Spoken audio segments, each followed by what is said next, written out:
Okay, folks, why don't we it usually takes a little bit of time for everybody to introduce themselves. So let's why don't we get started? So welcome to our meeting of the full board of the Racial Identity and Profiling Advisory Board. We have a pretty full schedule, but pretty standard. We'll be reviewing lots of the reports. We'll hear some readout from the different subcommittees that have met since our last meeting, and then we'll have a discussion of the draft report that I think is the main agenda item for today. So what I thought perhaps what we can do just to start is we'll have the board introduce themselves. We have a new member, Angela Sierra, who's been appointed by Attorney General Bonta as the AG's designated the RIPA board, and we just want to welcome Angela back. She was previous chief attorney, assistant attorney general, public rights division, and worked with the Department of Civil Rights Enforcement Section for 17 years and was one of the first appointees to this board under then Attorney General Kamala Harris. So Angela, if you'd like to introduce yourself, and then we'll just go through, you can kick it off to another face. Great, terrific. Thank you, Chair Raphael. And good morning, everybody. Again, my name is Sarah, and I am appointee of Attorney General Rob Bonta. And I have had the pleasure of working with some of you in the past, as I was on the board when we first were created, and I was the appointee then of then Attorney General Kamala Harris, and I had been on the board until March of 2021, and I had left for about a year and a half, and now I am gladly returning. I am a longtime attorney with the California Department of Justice, which I have rejoined. I was there over 32 years and have worked very closely with many of the staff from the California Department of Justice, including supervising Deputy Attorney General Nancy Beninati on many law enforcement matters. I was very involved with the work up and the rollout of the initial RIPA regulations. And I've always really been honored to be part of this board. So I'm really looking forward to rejoining you and to getting to know those of you who I have not worked with before. So good morning, and thank you very much. Okay, I will then, should I kick it over to Ms. Amanda Ray, Commissioner Ray? Good morning, everyone. Hi, my name's Amanda Ray, and I'm the Commissioner of the California Highway Patrol. Just looking forward to today's discussion. Thank you. And I will kick it over to Ms. Kulkarni. Thanks so much. Good morning, everyone. My name is Manju Kulkarni. I am Executive Director at AAPI Equity Alliance and one of the co-founders of Stop AAPI Hate. And I was nominated by Speaker Anthony Rendon, and am privileged and honored to be with you all. I'll pass it to Sheriff Ayub. Thank you. Good morning, everyone. I'm Bill Ayub, Sheriff of Ventura County, and I represent the California State Sheriff's Association on the RIPA board. And introduce Chief Pridgen.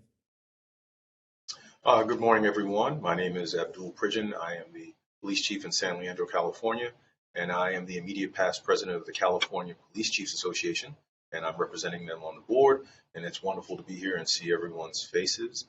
And with that, I'll turn it over to Board Member Randolph. Thank you, Chief. Good morning, everyone. Look forward to working with you all today. I'm Corporal Rich Randolph with the Colton Police Department. I'm appointed by the PORAC Law Enforcement State Association, and just glad to have constructive dialogue today with all of you. And I'll pass on to Board Member Chavang.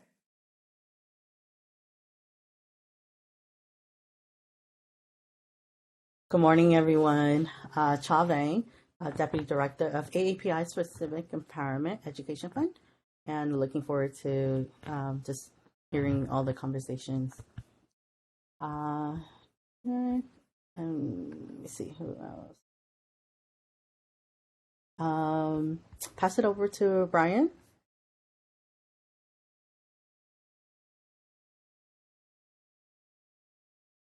Pastor Kennedy, I think you're muted. Yeah. Yeah, this is Pastor Kennedy. I serve at Mount Zion Church of Ontario here in beautiful sunny Southern Cal. And nice to be here today. Pastor Kreiner.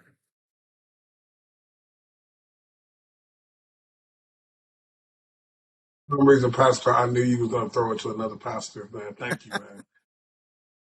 Good morning, everyone. I'm DJ Kreiner. I serve as the senior pastor of the St. Res Baptist Church here in Fresno, California. I also serve as a campus pastor at Fresno Pacific University and a planning commissioner with the city of Fresno. It is both an honor and a privilege to be here with you all today, and we can't wait to get started. I will pass it over to William.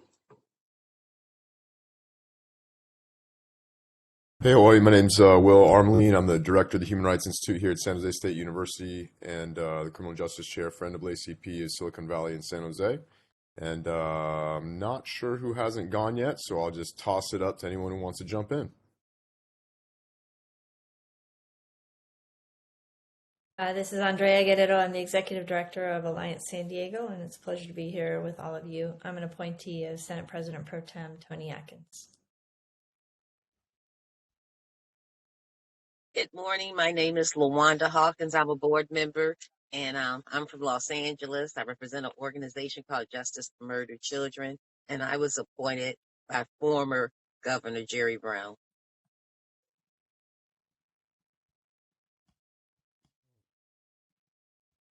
All right, and do we have Melanie on the line? Hi, it's Melanie. Sorry for technical difficulties. I'm here. Morning, everyone. Morning, Melanie. Okay, everybody. Welcome and welcome to our new members. It's great to see you again. Our next agenda item is approval of the minutes. It's included in the packet. So why don't we take a few minutes to review what's there, and then if someone would like to make a motion to amend or a motion to approve, we can entertain motions.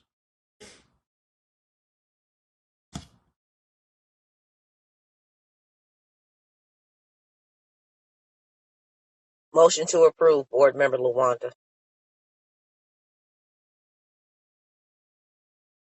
I second Board Member Kreiner. Okay, with a motion and a second, all in favor, aye? Aye. Show a thumb. Aye. Aye. Anyone opposed? Okay, so the minutes are approved. Our next item of business, we have updates from the Department of Justice.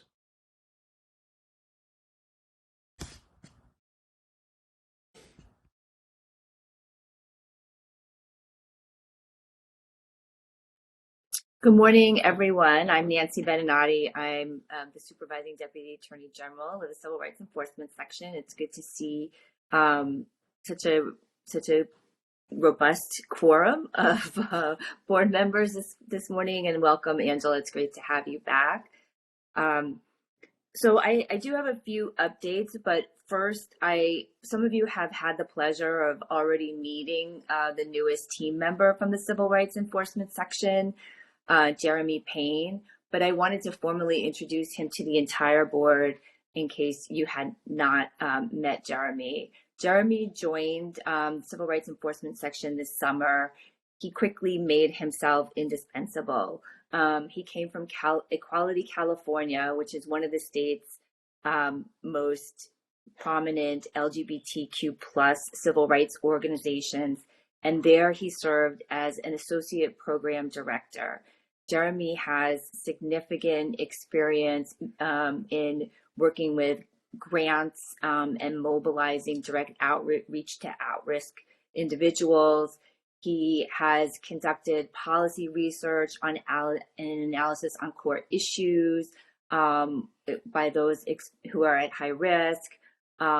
And Jeremy also has a BA in political science from UCLA. So we are just thrilled to have Jeremy on the team. And Jeremy, I don't know if you want to unmute your camera and say hi. I don't want to put you on the spot, but like I said, we're just really thrilled. He has streamlined everything within the civil rights enforcement section and getting those communications out to you. So we're just really thrilled to have Jeremy. Thank you, Jeremy, so much. I'll just say hi and thank you, Nancy. Hi, everyone. Name's Jeremy Payne. Some familiar faces. So nice to meet with folks and be a part of this full RIPA board meeting. I've been a part of the subcommittee meetings, but it's nice to see everyone together in one Blue Jeans call despite the technical difficulties. So thank you so much, and look forward to the discussion here. And I did notice that members Vieta and Kajabi had joined. I don't know if you wanted to introduce yourselves. Yeah, I can go. Hello, everybody. Good morning. My name is Ronaldo Vieta. My pronouns are he, his, him. I am the Executive Director of Hoops for Justice. Pleasure to be here. Hi, my name is Lily Kajabi. I'm a professor of mathematics at Loyola Marymount University, which is in Los Angeles, and an appointee of the Attorney General's office. Pleased to see everyone today. And my pronouns are she and her. Thank you. Thank you.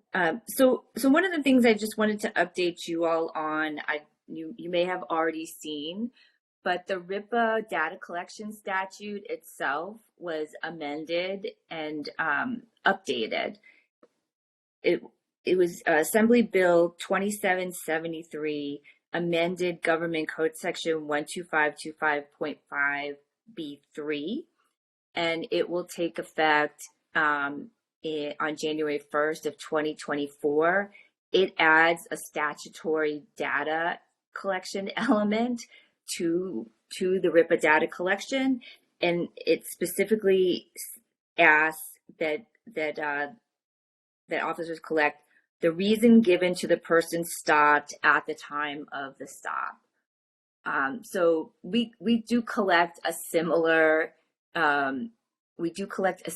data element already. So the DOJ is looking into whether or not we need to do another full regulatory process, which, as you know, can be lengthy.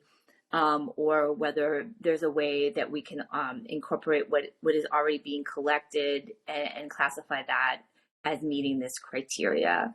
And with that, I think I've pretty much, most of the subcommittees are aware that the regulations that we started back in September of 2020 have actually been put into effect and approved by the Office of Administrative Law. On August 5th, 2022, this year, a part of the regulations took effect immediately. Those sections that went into effect immediately included a new protocol for researchers to be able to access confidential stop data. The confidential stop data had already been something that was in the regulations to be given to researchers to advance public policy, but in this set of regulations, we tried to make that process more transparent and clear and more accessible to researchers. Other provisions in that piece that are currently active are that officers or agencies rather must now attest that they have searched the RIPA data to determine that there is no PII or UII that is being transmitted to the Department of Justice. So by submitting the data to DOJ, the agency is thereby certifying that they have determined that the PII and UII is not being transmitted to DOJ. And then another piece that just made clear is that agencies are not to ask the DOJ or refer PRA requesters to the DOJ for their own data. It makes clear that every agency is responsible for responding to their own Public Records Act request and can't just say, go get it from the DOJ. Some folks were doing that. Now with 550 agencies online collecting data, if everybody said, go get my data from the DOJ, we wouldn't be able to keep up with that. So this just makes that clear. And so those are pieces that are currently in effect as of today. But then the big ticket item is the data collection. The new definitions of terminology, and those things that are excluded from being collected do not go into effect until January 1st of 2024. So I don't know if anybody has any questions about the regulations. At this time, I'm happy to take any if you do. Hi, Nancy. This is Melanie. I don't know if you can hear me. Yeah. Hi, Melanie. I just had a quick question. 2773. Someone had asked me about that, but I hadn't gone back and actually read it. And how they described it, I thought it was the same piece of information, the reason for the stop. But it sounds like the difference between what we ask is for the officer to identify the stop. That's already required. But it sounds like 2773 asks, what is the officer telling the individual who was stopped? Is that the distinction between the two data elements? Right. It's the reason given to the person stopped at the time of the stop. But what we ask, not just the reason for the stop, but we also ask the follow-up, like the actions taken during the stop. And there's Kevin can tell, Kevin, I don't know if you're there, but I'm like missing it right now, but there's another one, and it's not, it's like the basis for the search is also something there, and Kevin is there. Thank you to save me, because I'm losing it right now. Yeah. Happy to provide some input here. So the main difference here, I think, is this legislation introduced what may be a field for officers to indicate the reason that they provided to the person stopped for why they stopped that individual, and what was already in the data collection currently is the primary reason for the stop. So that's the slight difference, I think, in how those two fields are referenced in the statute. So I guess the reason I was just trying to clarify, because I do think, at least from folks that we've heard, they often are not told the reason why they're stopped, or they're given a reason when it's actually for a different type of law enforcement purpose from the perspective of the officer. So I do think that is valuable and important, and it should probably include a field that said did not provide this information, or something like that, where it wasn't given to the individual.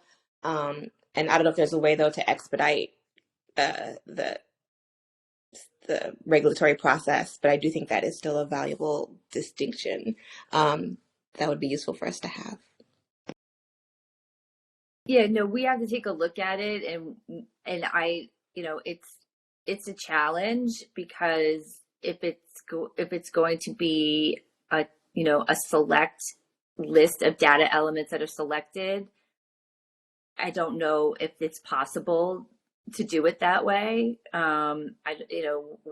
There's a whole universe of reasons that they might have given the person. So we have to look into that, whether that would be a narrative field, or whether that would be a data collection, or it is slightly different, as you point out. So we do have to take a look at that.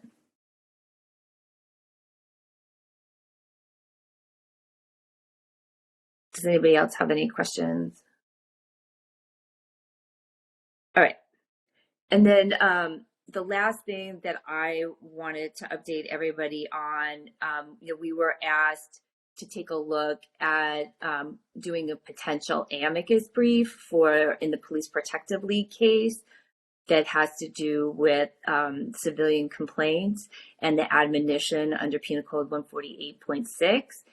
And in reviewing that and looking at the board's authority, it seems to me pretty clear that the board, as a state advisory body, has no decision-making authority, and therefore have to look at the statute the statute itself grants the board authority to convene meetings and to write an annual report on racial and identity profiling and analyzing that data.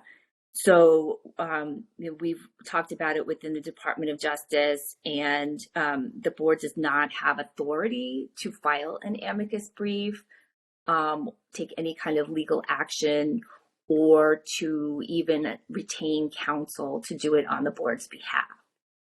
So I don't know if anybody has any questions about that, but that is what our findings are.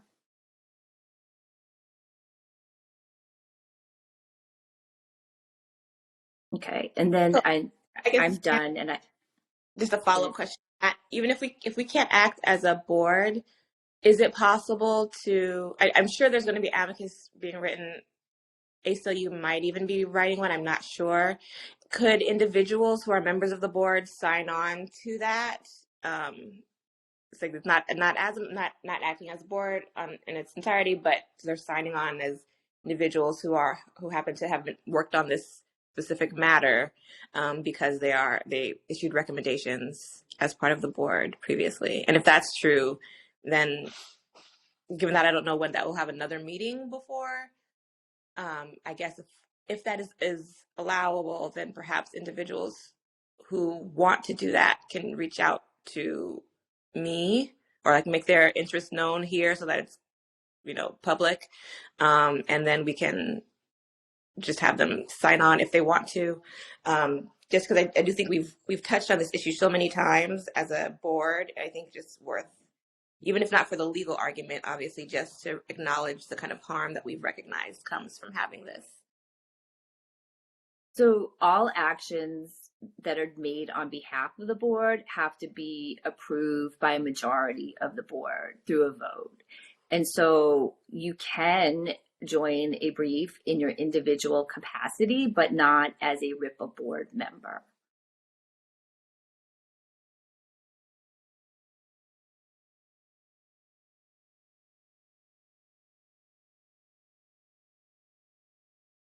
All right. Thanks, Nancy.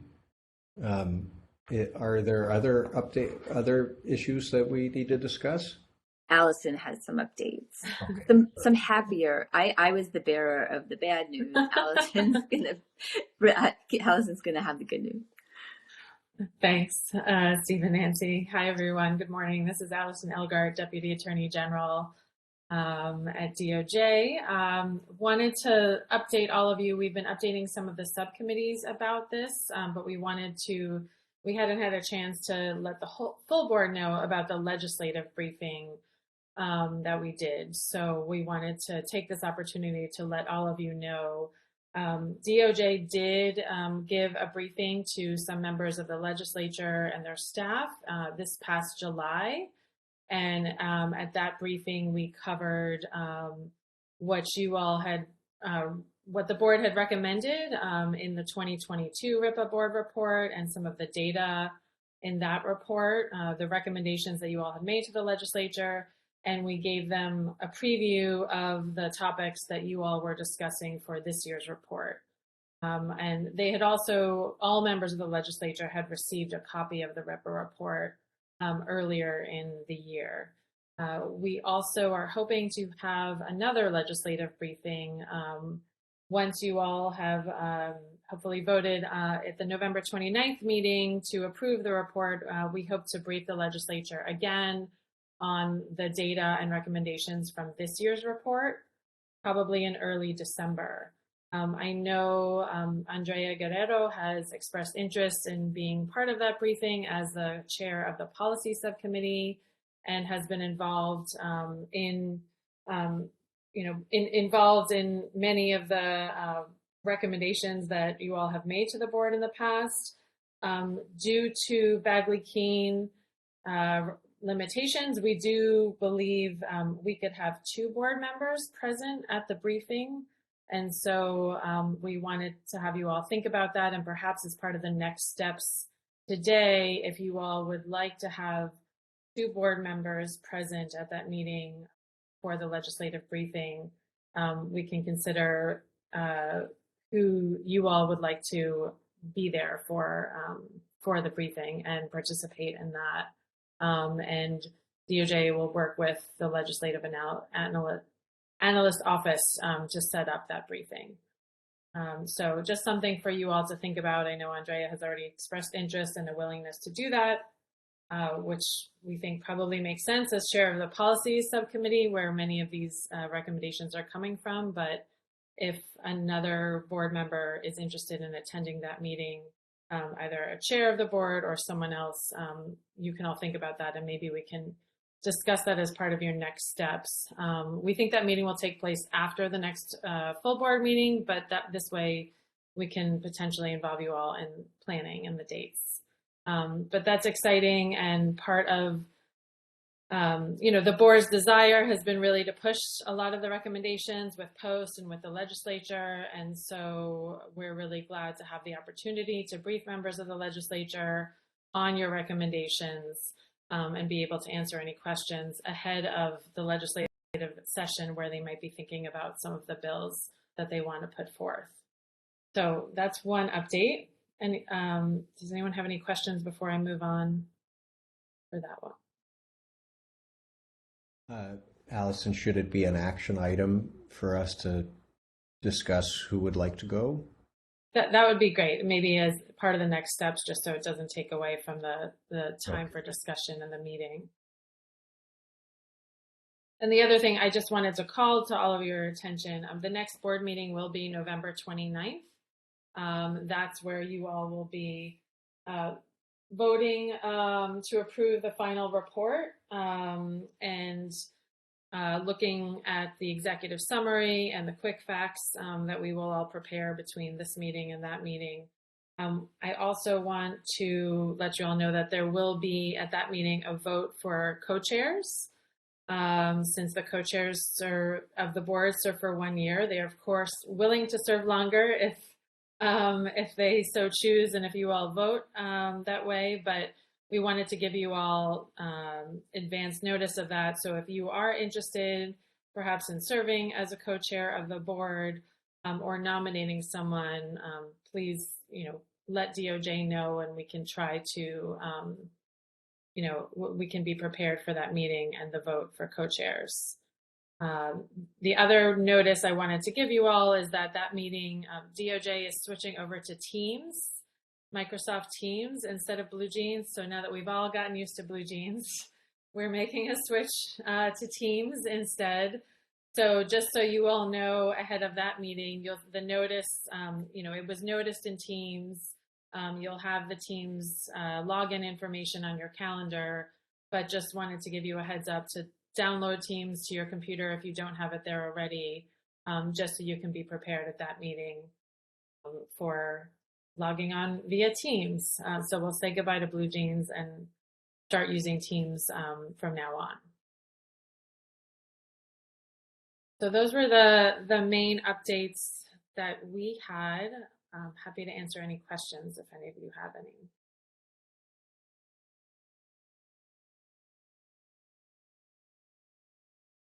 And then lastly, Kevin, I don't know, do you want to use this opportunity to introduce Marshall?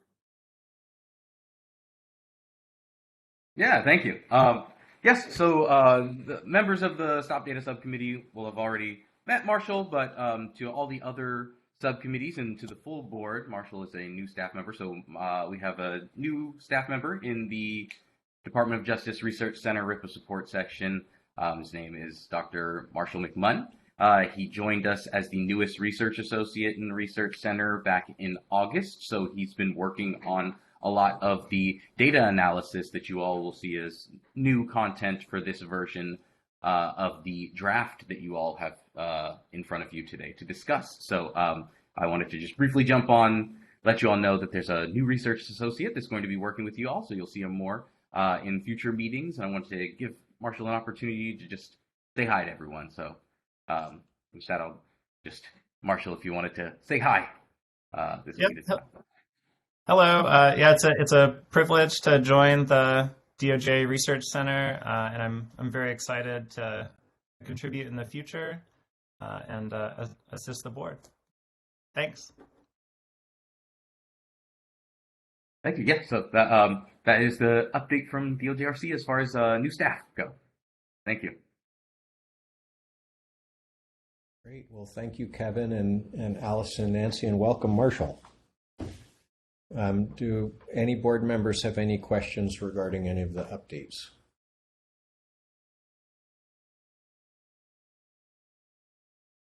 Okay. All right. Hearing none, I guess we'll move to the next item on the agenda today, which is updates from the subcommittees. So we're just going to have brief updates on the meetings that have occurred since our last full board meeting, and we'll just go in the order on the agenda. The first is stop data analysis, which I co-chair with Lily, so I'll give the report out. So we met on October 4th, just a couple weeks ago. The meeting largely focused on presentations by Kevin Walker and by Marshall McMunn. Kevin had presented new comparisons that were showing tabulations of use of force tabulated with RIPA data, and then also tabulations coming from other sources, in particular data that's collected in compliance with AB 71. We are still seeing situations, in particular the use of lethal force and firearm discharge incidents, where the totals from RIPA and AB 71 are not matching. Kevin and his team had also done additional work extending to other force types: baton use, chemical spray, ECD, canine, and impact projectile. And again, for the most part, we were seeing some instances where there are more instances in the AB 71 data and some instances where there are more in the RIPA data. And essentially, we had a pretty lengthy discussion about the changes in the regs and the way the RIPA data are going to now take the actions taken after stop and separate out use of forces from other actions. And then also the DOJ presented a sort of potential for ordering the incidents within each category to perhaps make it less likely that somebody would incorrectly choose a use of force category when they meant to choose something else. So the hope is that when the new regs go into place, we'll have more accurate data from the RIPA, and that they'll more closely align with what we're seeing in the AB 71 data. Kevin also presented revised definitions of moving violations, non-moving violations, and equipment violations for the purpose of DOJ staff being able to go through traffic violation codes and categorize into these three mutually exclusive groupings for subsequent data analysis. And I believe everybody was happy with the definitions as presented. We also met Marshall McMunn for the first time, and Marshall gave a very thorough presentation on the pretextual stop section. He presented tabs on the likelihood that people were asked for a consent search and the likelihood that consent searches were carried out, along with information on the likelihood that people were discovered carrying contraband. There was also a presentation on supervision-only searches and all of the other input that's basically going into the pretextual stops section of the report. Marshall also presented quite a bit of information on the new sections on youth stops, where we found that youths were more likely to be stopped for suspicious activity. They were more likely to be asked to agree to a consent search. He presented work and tabs on race disparities that we were seeing, and demonstrated that they were largest for youths that were 15, 17 years old. And we also presented some tabs that suggest that field cards were more likely to be filled out for stops of youth relative to stops of others. And that was most of what we did. And then the rest of the meeting was devoted to discussion of use of force, of the content of the two presentations, and on next steps and future ideas for data analysis for stops. Okay. Are there any questions about what was covered that day? Hopefully I didn't miss anything. Okay, all right. So how about we move on to civilian complaints?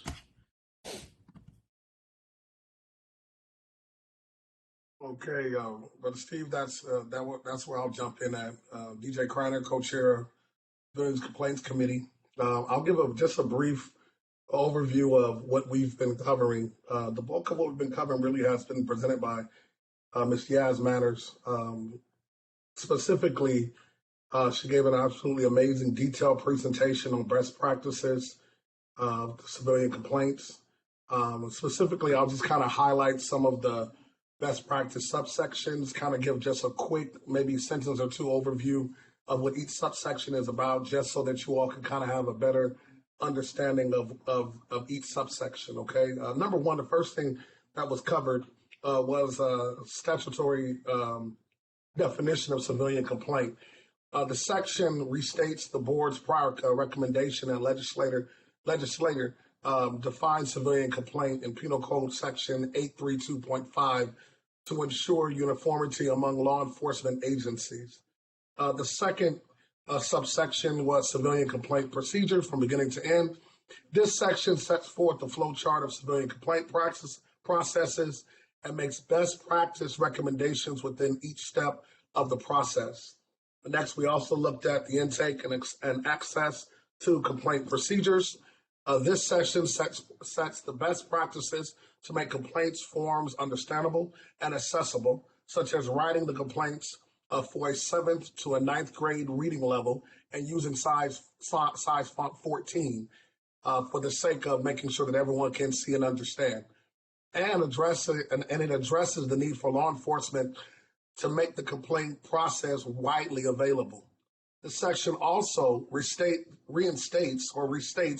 the board's prior recommendation that we modify Penal Code Section 148.6 to amend it or delete the provision requiring complaints to sign a written acknowledgement that false complaints may be subject to criminal prosecution, which I think is something that everyone understands and can definitely say the church amen to, right? Timeline of the complaint process.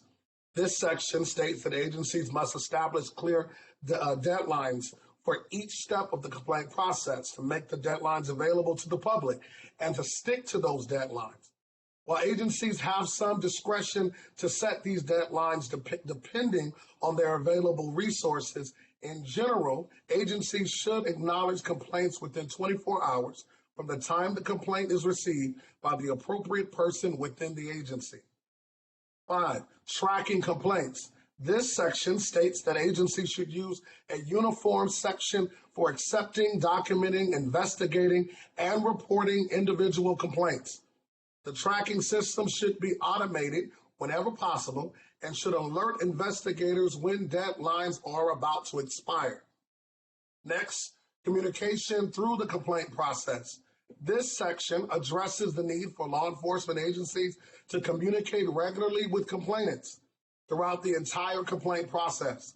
Agencies should provide complainants with regular communication on a monthly basis and should provide as much information as allowed by law to ensure that the complainant understands the investigation process and reasons for the outcome of their complaint.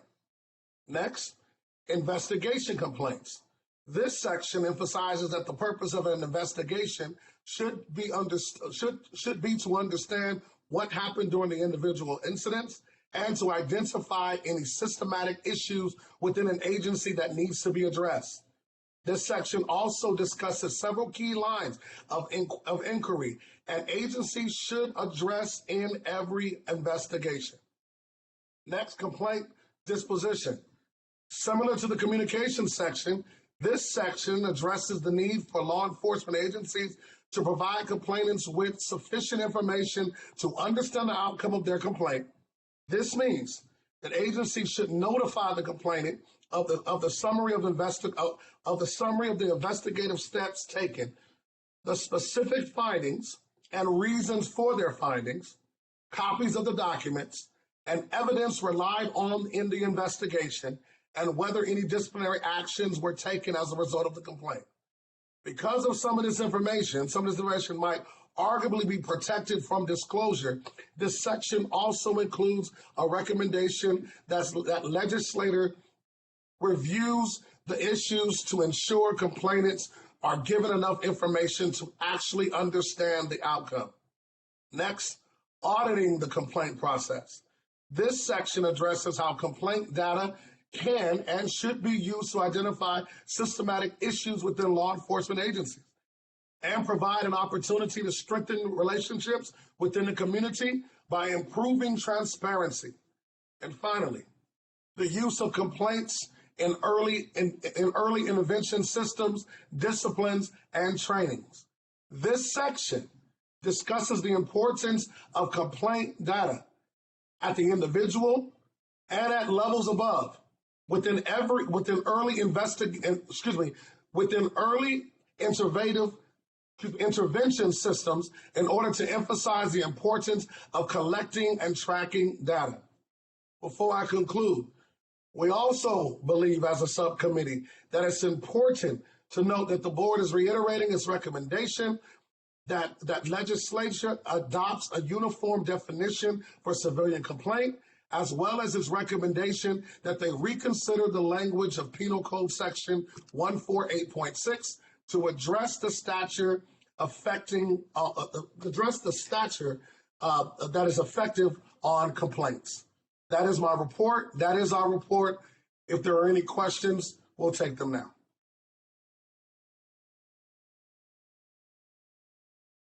Thank you. Questions or comments? Thank you, sir. Any questions?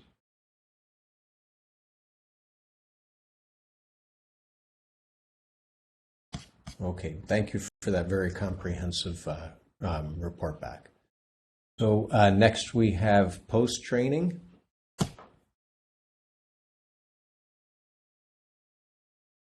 Hi, Melanie, reporting back for the post subcommittee. A lot of what we discussed in our last meeting was kind of repetitious of some of the things that have already been raised here, so I'm not going to go in super detail. Among the things we reported back is reflected in the report at this point, which including a report out of Learning Dimension 42 or some sections of that. The recommendations we had are detailed in the report, kind of fall under categories of general review and comments about the overall tone, goals, and context provided in the training, particularly the exclusion of any discussion of the ineffectiveness of profiling. It's a bit framed as though profiling is generally good and they're trying to convince officers not to engage in it because it's wrong for XYZ legal reasons, whereas there's a wealth of data demonstrating that it's actually ineffective. And so framing it from that perspective, we thought would be more useful, and there's more context that we wanted to have provided there. Different recommendations from the learning objectives about the vocabulary and definitions used, for instance, describing human rights and anti-discrimination law as a recognition of special protections for certain groups, rather than those being principles that require treating everyone as entitled to the same treatment, and a recognition that that has been systematically denied to certain groups. Recommendations for the civil rights lessons learned, including adding more context to the history and the evolution of what is perceived as appropriate and acceptable policing methods, and factual incidents that have led to that movement today. The Museum of Tolerance training is discussed here. We presented some updates in our last meeting. The Museum of Tolerance presented updates at our last meeting, and then even subsequent to our last meeting was able to provide some discussion of the actual content of the new training, which we hadn't been able to see yet. And they are on track to complete this by the end of the year. As represented in the meeting, there was a promise for more frequent updates to this, so we should not see what is produced towards the end of this year as the final version that will be, again, in effect for 20 years, as the last one had been. And so that is going to be, there should be more space for us to continue to engage in that training in the upcoming year.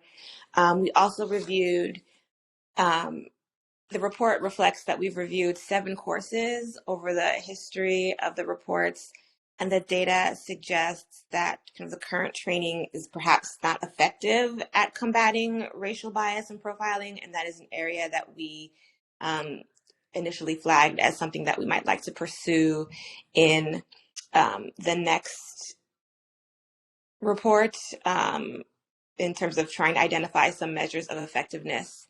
And also we endorsed recommendations from various entities, including the LAO and Little Hoover Commission, also seeking to identify effectiveness.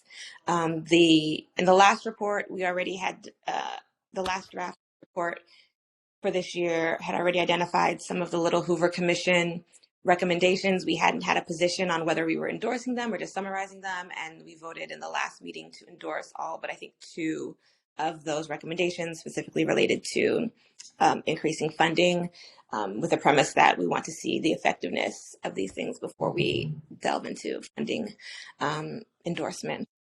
And I think that's primarily where we were in our discussion since the last meeting, and you can see all that reflected in this draft of the report. I'm happy to answer any questions if folks have any. I see Manju's hand up. Yes, thank you. I had a question, Melanie, regarding subject matter experts and both in seeking them out, in post-seeking them out, and utilizing their expertise. Through our calls for service subcommittee, we learned that there was an opportunity in September for members outside of law enforcement to attend a training, a conversation rather, regarding dispatch training or dispatcher training. So I wanted to know if this was something that was largely available, could be accessed, people could apply to be subject matter experts and attend these meetings moving forward, if it wasn't made available in the past. A member of my staff did attend and was the only non-law enforcement official at this particular dispatcher training meeting. So I wanted to find out, just if you can share more information about the use of subject matter experts and whether people can apply to be subject matter experts. Thank you, Manju. And that's interesting report back. I know that I personally recommended at least like 5 or 6 folks that were non-law enforcement for that. I'm not sure if they were unavailable. And I know that has been a frustration expressed to various folks that I've heard about the exclusion of non-law enforcement experts / not taking the comments of non-law enforcement experts, even if they're present in the room. I don't know if there's someone from Post available that could maybe speak to the more general process around SMEs, or could even speak specifically to what happened with the calls for service training. Is there someone on the line? I can't see. Hi, this is Megan Polis from Post. So I do know for the specific calls for service subject matter expert group, we sent out several emails to both the RIPA subcommittee and the DOJ. And so I know that link for looking for subject matter experts was sent out multiple times. And we did reach out to those who did apply. And that's the same process for every course that we do. We reach out to so many different groups, whether it's a personal recommendation, a professional recommendation, and general inquiry, like with this last subcommittee that was mentioned. And it's really just dependent on who responds and who attends.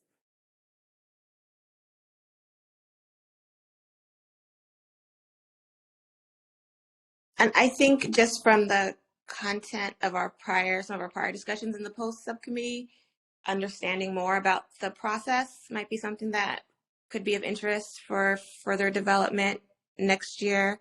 And we can discuss that as a subcommittee as well, to get better understanding and reporting back on that. I don't know if there's anyone else that had comments or questions on this.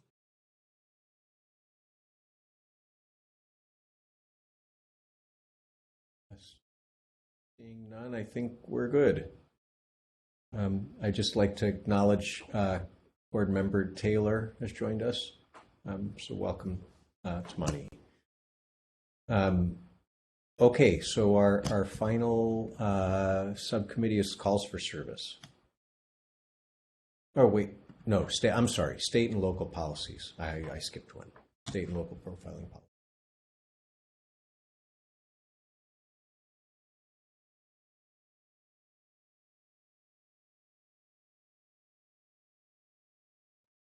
Board Member Greer, I think you're Yes. Unmuted. The policy committee met twice. The policy part of the RIPA report focuses on 3 issues: pretext stops, youth, and accountability.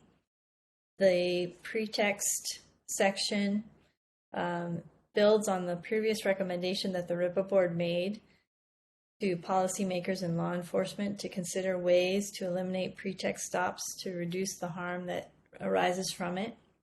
As a reminder, pretext stops are when a law enforcement officer uses a minor infraction to investigate an unrelated hunch, such as stopping someone for a taillight infraction and then asking them if they are on probation or parole. Our data shows a significant racial and identity disparity in the ways that these stops are used. They lead to profiling, trauma, and harm.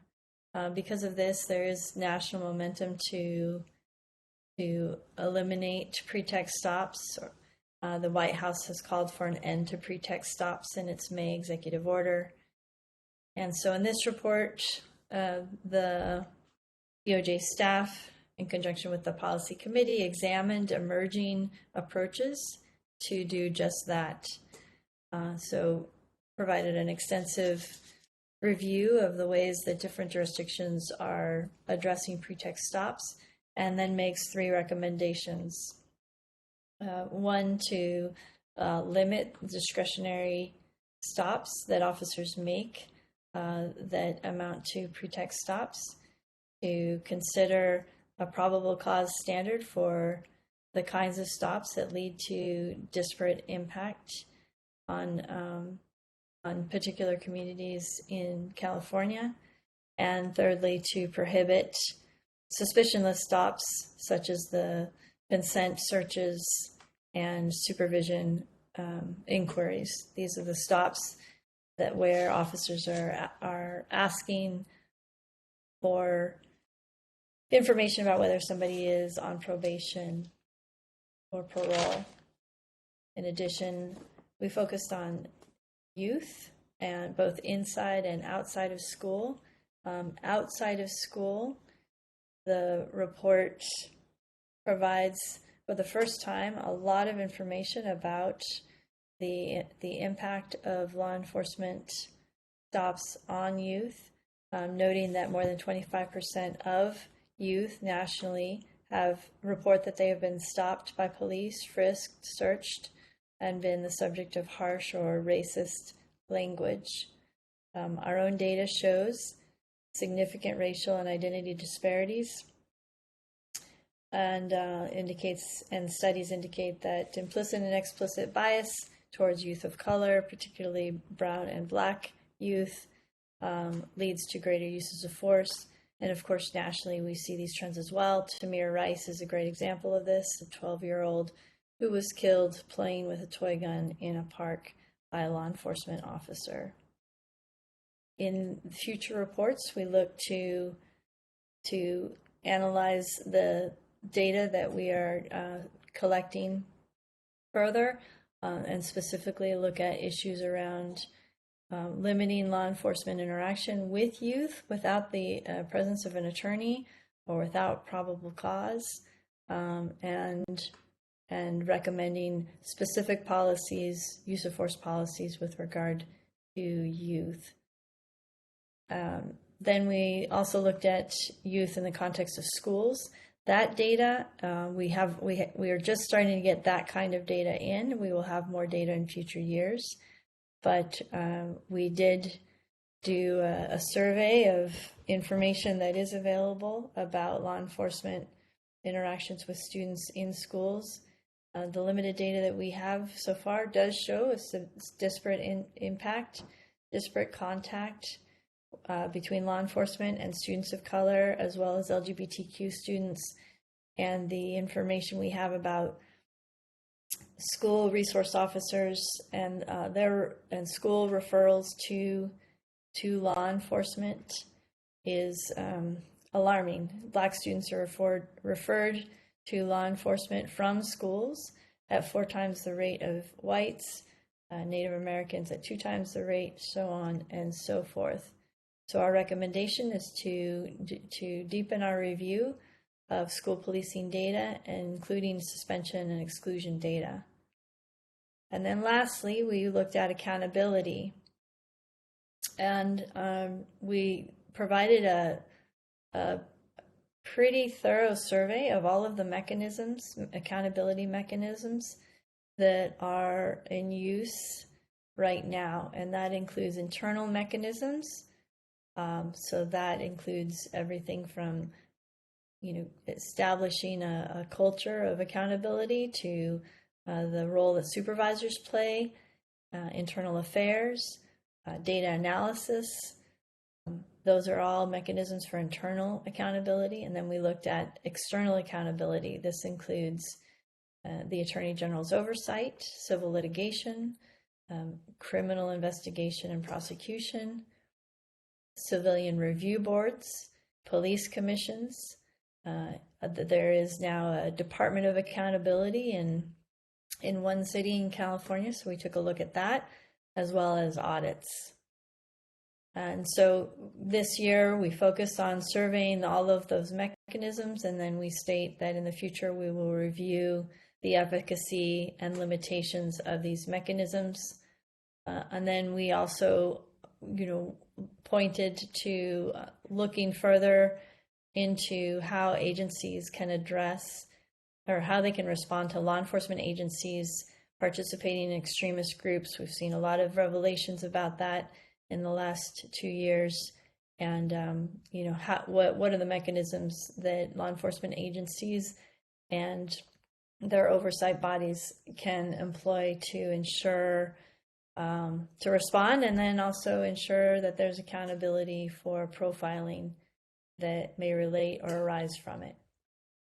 Back to you. And to my other committee members, if there are things that I missed, please add on.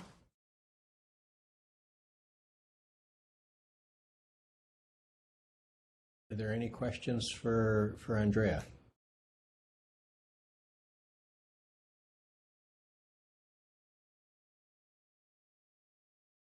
Okay, all right, thank you, Andrea. Our final report out will be for the Calls for Service Subcommittee. Thank you, Dr. Raphael. I'm Bill Ayub, co-chair of the Calls for Service Subcommittee with member Kulkarni. And our subcommittee met on August 23rd. We had a nice update from Jennifer Solomon, Deputy Attorney General, the Department of Justice. We talked about a dispatcher update. The Commission on Post created an analysis report on dispatchers, and we'll be using that to update their post training for dispatchers in the coming days. We had a brief discussion on the findings of that report, and our conversation delved into the calls for service section of the draft RIPA report. We talked about the role of dispatchers in calls for service. As this board knows, that's been a topic of discussion for some time now. as they are very often the first point of contact for people reaching out for emergency support. We talked about Next Generation 911 and how that will interplay with our ability to share information and have more details to give our dispatchers greater resources and identifying needs for various types of resources to respond. And we talked about 988 as a mental health resource and how that may fit into the emergency response paradigm. We also discussed crisis team models, funding opportunities for those, as well as the outcomes and funding opportunities that were used in the 4 crisis team programs that were outlined in the previous annual RIPA report. The discussion included conversations about how 911 and 988 will interplay together, and as well as a discussion on 211 and its involvement in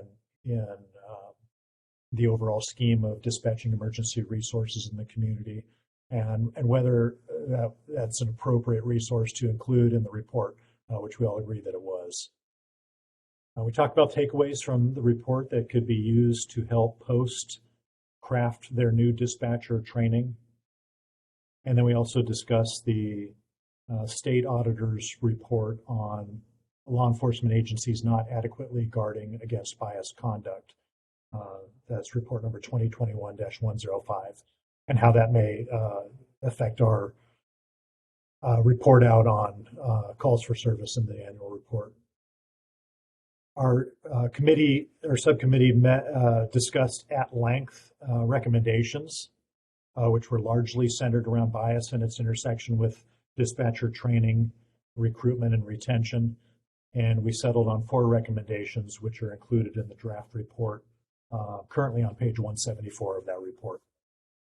And that is my report, Chair Ruffett.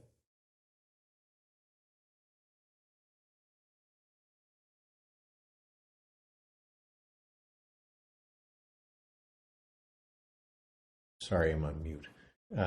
Thank you, Sheriff. Are there any questions about the final report out?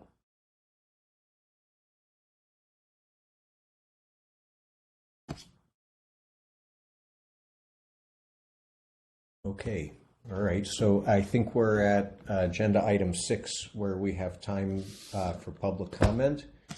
So why don't we open up to the public, and just to reiterate the rules, feel free to tell us what you're thinking. Of course, we value your feedback.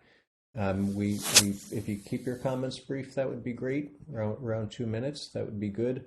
The board members probably will not respond, but we are taking notes, and we welcome your participation. So why don't we start in Southern California? Is there anyone in Southern California who'd like to make a comment on anything they've heard this morning? And you could just unmute yourself and speak.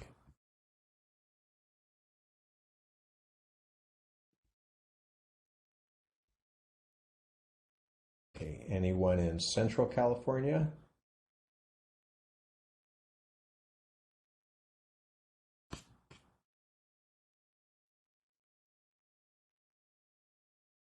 How about anyone in Northern California?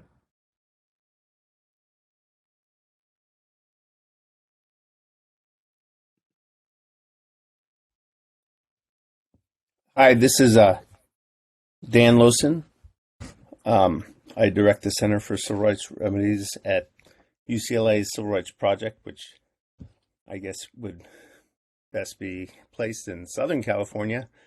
So sorry for my timing. But I just wanted to, thank the drafters of the RIPA report for including the summary of our preliminary findings, which regarded the student stop data, but which is, as you know, is highly racially disproportionate, as well as we pointed out that it's underreporting students with disabilities, and that seems very obvious. And that's a huge problem with the public perception and the shaping of policy with regard to the possibility of excessive policing and its application to students with disabilities whose behaviors may be attributed to their disability, but also because just the numbers seem very, very much underreported. And there needs to be coordination with the California Department of Education, because there's also a requirement that the state is currently not in compliance with, but both in state and district report cards, they're supposed to provide the data, disaggregated data on referrals to law enforcement and school-based arrests. And they have so far failed to do that.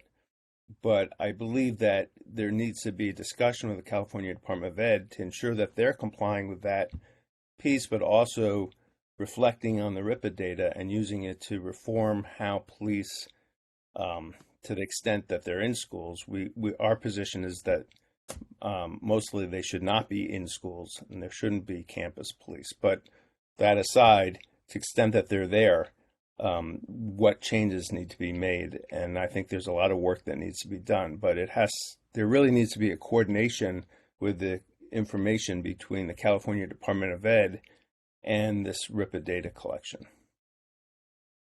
Thank you. Thank you, Mr. Lawson. It's okay if we go out of order. That's fine. Appreciate the comments. Are there any other members of the public who'd like to make a comment?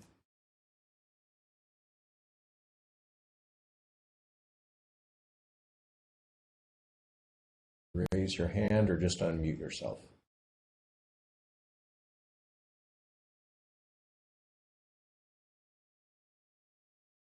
All right, well, not seeing any, I believe we can move on. And so the next agenda item, we're a little ahead of schedule, so but we're scheduled for a break at 12.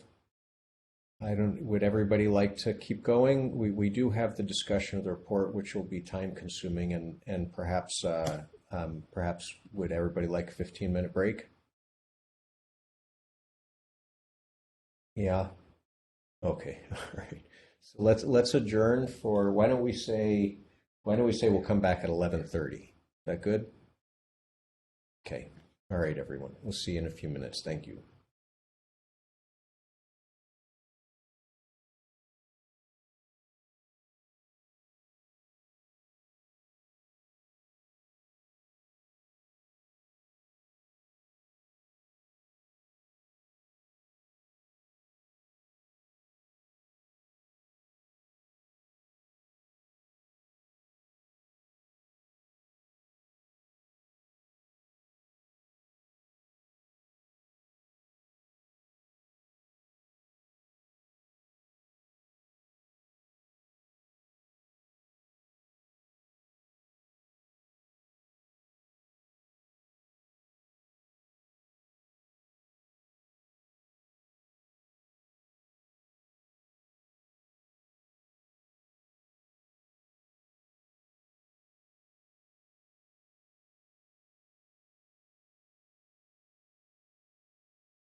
Hey, everybody, when people are back, if they could turn their cameras back on so we know when we have a quorum, that'd be great. Thanks.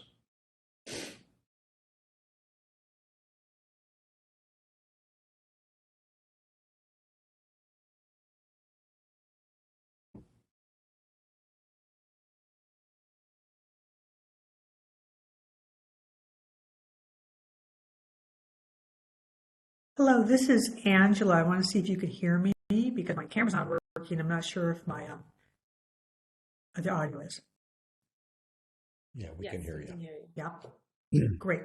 Thank you. I guess I won't have my camera on, but I can see everybody.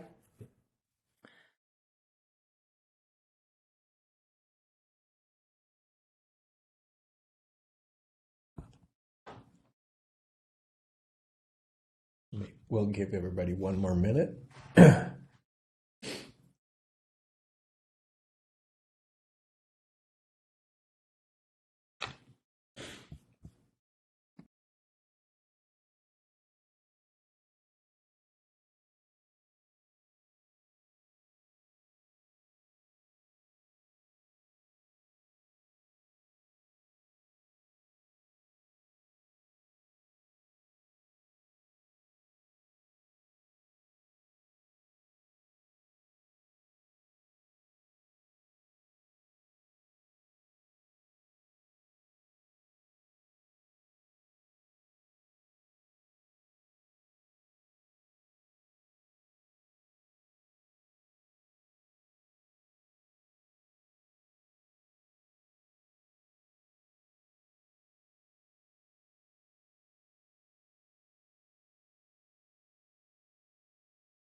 All right, everybody, why don't we get started? I think we have just about everybody back.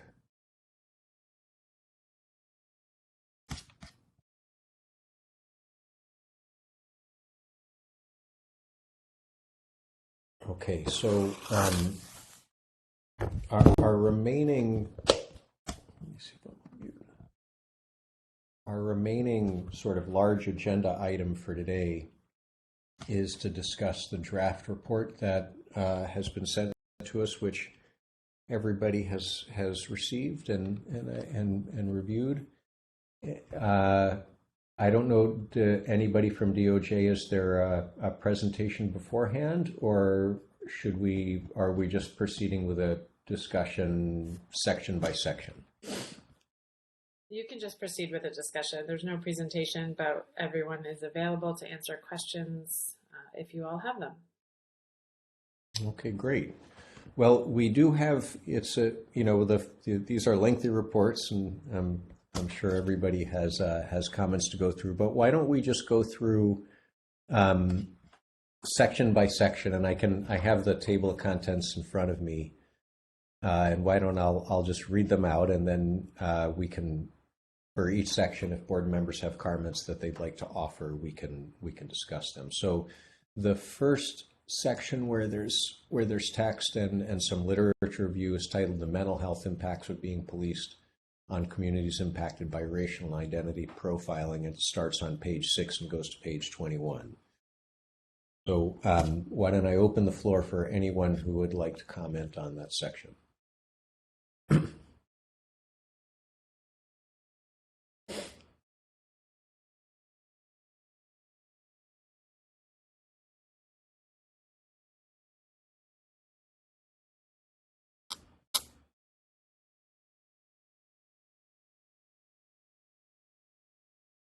Do board members have any comments on the section on mental health?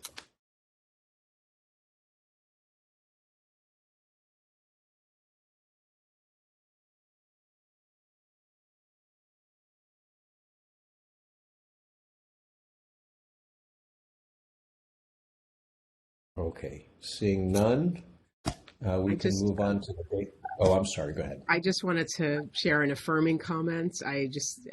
First of all, globally, it's a weighty report, many sections, and in particular, I think if we look in the literature, we don't see and look at what folks are working on, you don't see as much analysis or attention I mean, in the news we certainly do, but this kind of section to address or start to really look in some narrow ways around mental health impacts of policing. And so I was really pleased to see this, and I appreciate for this and all of the sections how well researched they are as well. And so I just wanted to affirm the importance of having this section. Thank you. Okay. I guess while we're here and on this section, I do have some thoughts. I know that there is a growing literature out there looking at cortisol levels and stress levels associated with police shootings in communities and how it differentially impacts different communities. I can probably generate a list if it would be useful to cite some of that. I have been in conversations about a lot of the correlational research that looks at police presence and measures of stress. And it does seem that, at least in academic circles, people always add the question about whether or not that reflects causation, or is there some other factor that's correlated with police presence that might also be contributing to high levels of stress. And so in that sense, there is literature on that. There's careful discussion about that out there.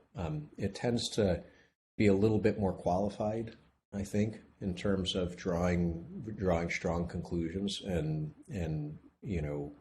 leaves open the possibility that other factors of neighborhood, whether they be concentrated crime or violence, possibly might be confounding the inference. But I too read it. I thought the conversation was good. There are a lot of great studies cited in here. And of course, there's more that could be added before the report's done. So I'll be happy to submit some studies that might be additionally added to the section as well.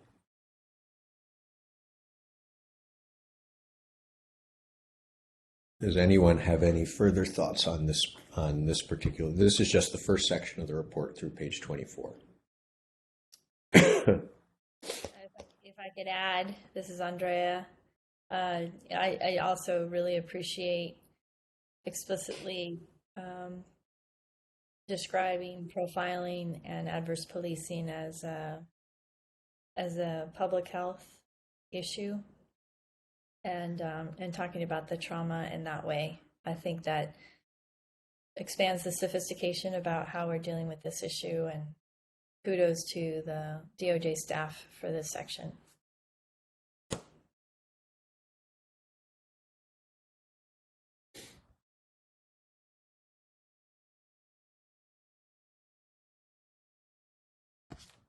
Okay. All right. So the next section is the analysis of the stop data. It starts on page 21, goes through page 59.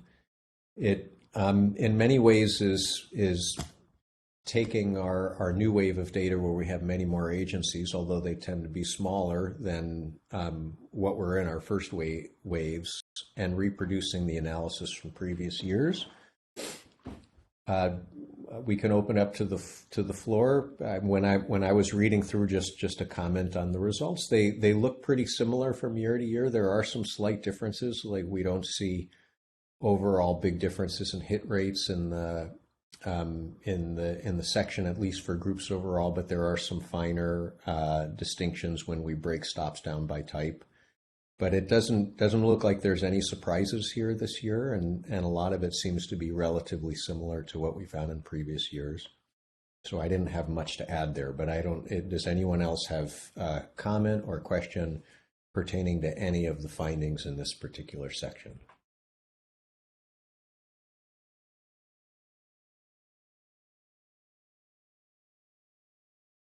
Lily? Maybe this is actually a comment for next steps, just to dovetail, and you were commenting about year by year, a similar portrait is we have a similar portrait of data-wise of policing. We have now some agencies who've gone on record saying that they are, for example, going to limit pretextual stops, including the LAPD, huge organization. And so it sounds like, in terms of next steps, looking to see what kind of impact are those policy changes really being implemented, and if so, what impact are they having? Maybe I'll try to remember to swing back to that afterwards, because we're at a stage now where we might start looking to see what's happening over time from year to year as well.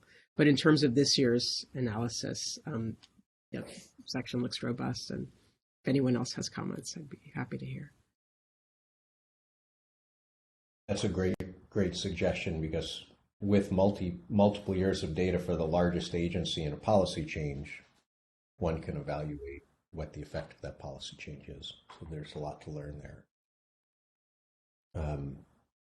Yeah, along those lines, we now have multiple years of data, and I'm wondering at what point we should include a trend analysis, or maybe that's a breakaway report, like a mid-year report not tied to the annual report.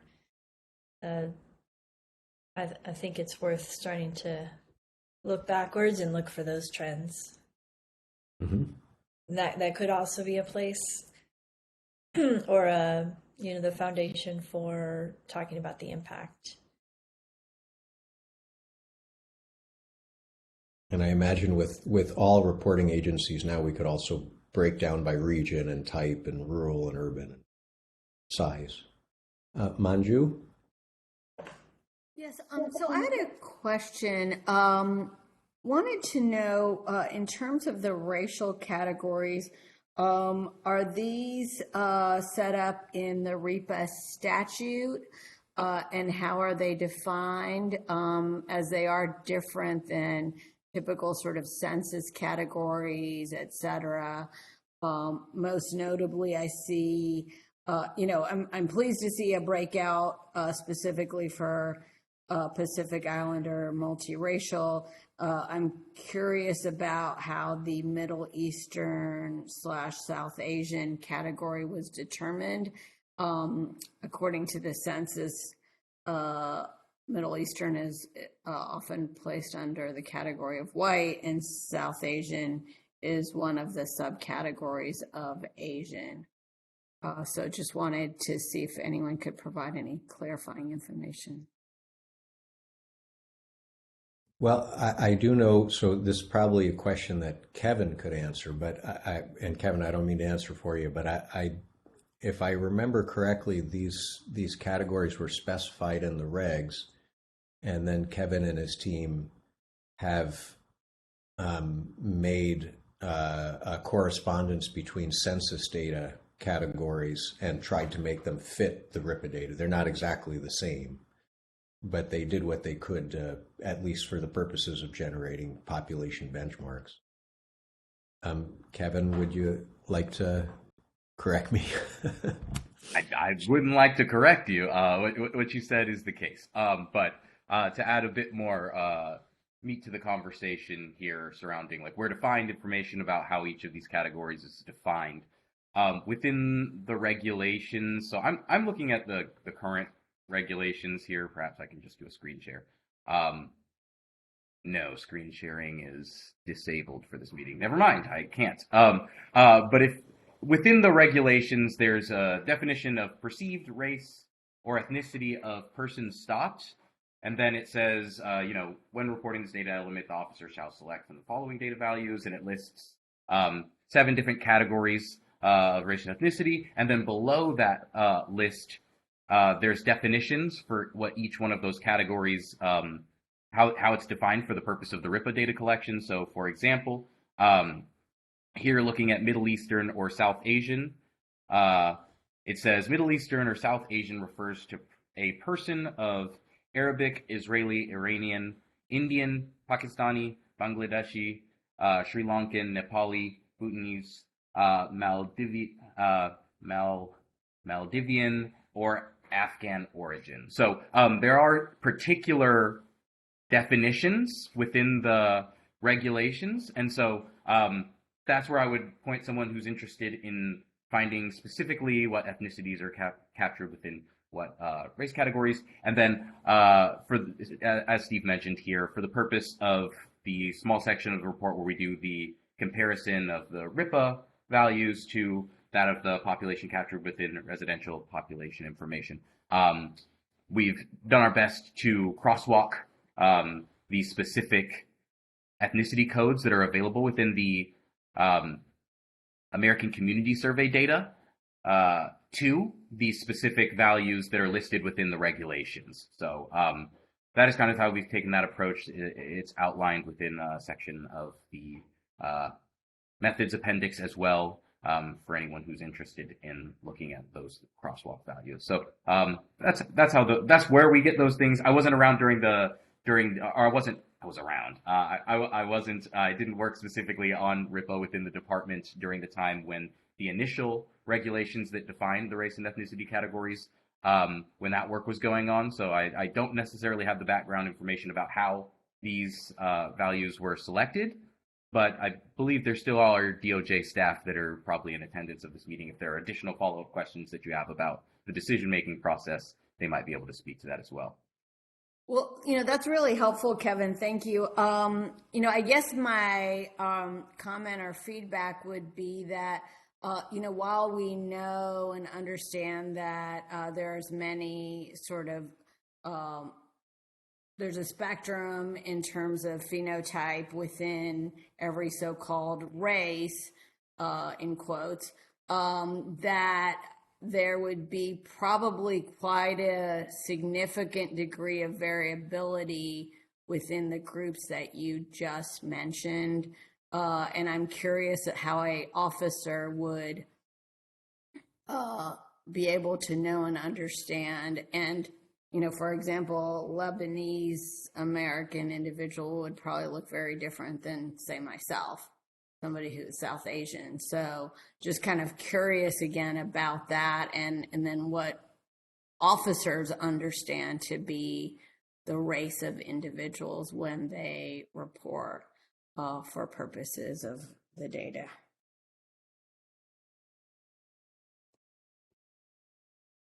So as far as instructions given to the officer, I mean, they're supposed to give their based on their perception, and that can vary by officer, right? One officer may perceive a person's race to be one thing, and then a separate officer's initial perception of that same individual may be something else. So the officer who has the most contact with the individual, who's supposed to be the one collecting the data for that stop, should be basing their selection for that field based on their perception. So and please, someone from Civil Rights Enforcement Section or Client Services Program, y'all work out the training with the agencies, but my understanding is that's the direction that's given to agencies regarding reporting perception-based information, as it overlaps with the race and ethnicity category, but also for all the other characteristics of individuals stopped as well. Yeah, this is Nancy. Kevin is right, Member Kakani. This was vetted extensively in the first iteration of the regulations, because this is based on perception data and not actual, racial or ethnicity. We went back and forth as to how many categories and how much this should be refined down. And, in looking, the CHP at the time had been collecting data, and I think Commissioner Ray can speak to the fact that the CHP had an expansive list of different racial and ethnicity categories, quite refined actually. And in looking at what officers were selecting, and I'm not saying this is right, but basically, they were selecting white, Black, Latino or Asian, right? And then even though there was a broad, rich category of other things that they could select. And so we were also balancing the fact that this was race and ethnicity, and not just race. And so, that's how this iteration, came about. We also had to try to balance, we were trying to look at the census data and how that was collected, because the regulations had to be drafted, looking at relevant federal laws as well. So it's all just a balance, and this hasn't changed. It doesn't change in the next iteration of the regulations. It's just, being captured. But, if there's, things that you see that should be, if there's issues and problems that you see that may need, refining in the future, we'd be happy to have those discussions. Thank you, Nancy. Appreciate that. This is Melanie. I just had a question, comment about this section, just trying to, again, understand how we're thinking about missing data here, particularly because I'm aware, given the external audits done on LASD, that's just such a big agency that's missing so much data. And I know that it's discussed a bit in the policies section with respect to civilian oversight, but I don't think it's engaged at all in any of the STOP data. And just thinking through that, I think it was a tremendous amount of missing data. I think arrests were like twice what they were reported as. And I think of stops, 60% of missing stops were from Latinx folks. So it's not that it's evenly distributed across the population. And I'm just really wondering how to think about that, how to engage that, particularly when we get to smaller agencies. When you get to the smaller agencies and you're looking directly at those agencies, it might, even for LASD, I did an analysis on just LASD data, and Latinx folks were not disparately stopped or having disparate outcomes based on their data. For the RIPA data. If you look at other sources of data that LASD has, they are disproportionately disparately treated. So if you're looking even at a single large agency, the inaccuracies in what they're reporting really skew the racial analyses here. And so I'm just wanting to know if there's any way to engage that, flag that a little bit more in this report, and then again thinking about ways, further ways to engage it in maybe the future reports. I appreciate that the looking at the other forms of use of force data, but even things looking at, I think it's like half of the agencies don't report any shootings in any of the data reporting mechanisms.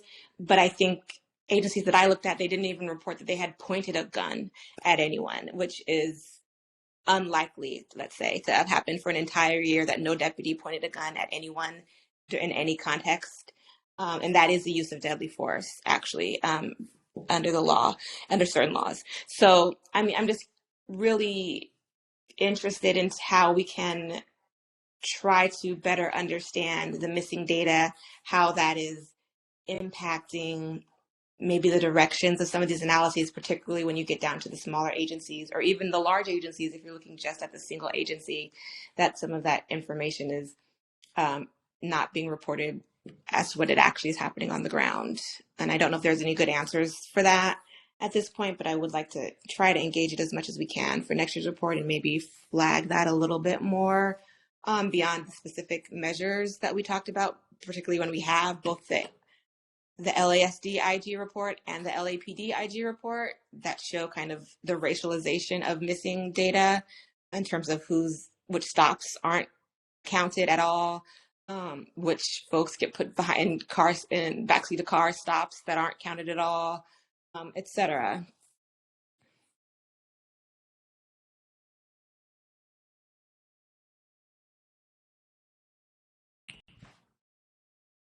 I think you're raising an important point.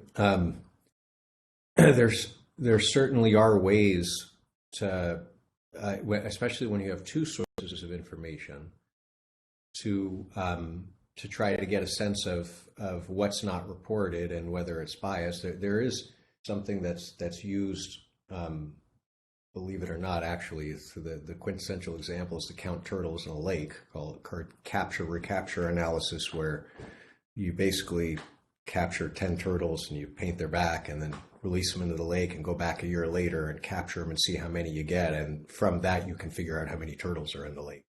And I think the application here would be, if we have CAD data from LASD, and then we have RIPA data from LASD, and they could be matched, one could draw a random sample from one and figure out whether they appear to the other, and vice versa. And then from that, generate a superset of what the likely numbers of stops are and whether it's biased. I think it would require someone to undertake that analysis for one of these agencies, or maybe a random subset of agencies, and there would have to be, two or more sources. And we know the CAD data. I don't think that our RIPA CGIS team has access to that. But I mean, perhaps we need to write something or include more about what the inspector generals are showing and suggestive of ways that they might explore the data to figure out how much underreporting there are in both systems.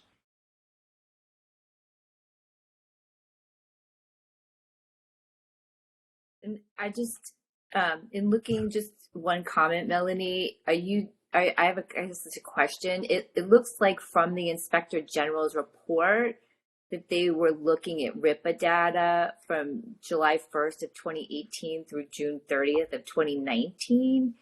So that might, at least for this year's report, looking at the 2020 data. So it looks to me that the report is not looking at the same year of stop data that we are looking at. So I guess, are you wanting us to just note this as a general issue? Because we do just, like you pointed out, we do discuss it later in the report. Because I don't know, I guess I defer to Kevin, but I don't, it seems to me like it's more comparing, if we're going to raise it, it might better be in the policy section as opposed to the stop data section, since it's a different year's worth of data. That's not to say that they're not still doing it or that there's not still a problem, but to the extent that the report focuses on a different data set. I'm not the data person, so that's why I'm just raising that question and kind of wondering out loud. Yeah, I think for me, I think it's an acknowledgement that there is likely to be missing data, right? We have the IG report using that year. I mean, I even looked at the year that I looked at was just 2019, January through December. And that showed no disparities. Well, the disparities were lower for Latinx folks than it were for white folks stopped. It was missing data on uses of force, et cetera. I don't remember what year the LAPD IG data was, but it was specifically showing missing data on Black folks, that it wasn't counting folks who were stopped and taken towards them. So, I mean, I think we have a trend of that coming up repeatedly. There's been no evidence that action has been taken to try to address it. And I think, I don't think that the to be from the exact same time period to say that we acknowledge that there are likely to be missing pieces of data in this, because there has been no formal auditing of the data set that we're using for this year's analysis. And these things have been observed in prior years with no evidence that they have been addressed. And there's no enforcement mechanism currently put in place to ensure that this year's data is accurate and that those things have been impacted. I think it's important for people reading this to just have that in the back of their mind, that there's probably some data missing and it's missing in a very particular way. I think that's the bigger thing. If it was just the number and it was randomly distributed across, then I would have less of a problem not making sure that was explicitly drawn attention to. But when you have a report that's about racial bias in policing, and the data that appears to systematically be missing is actions taken towards people who are Black and Latinx, that I think is actually part of that story, right? That these are not the actions that officers are writing down. These are the actions that get dropped when they have to put them in two separate data sources, or that they're not reported when you have the body camera data. You see that they're not counting that they stopped three Black folks. They're only counting that they stopped one, et cetera. So I think that's why I feel that this is an important piece of the narrative that we're telling about policing when you're writing a report on bias in policing.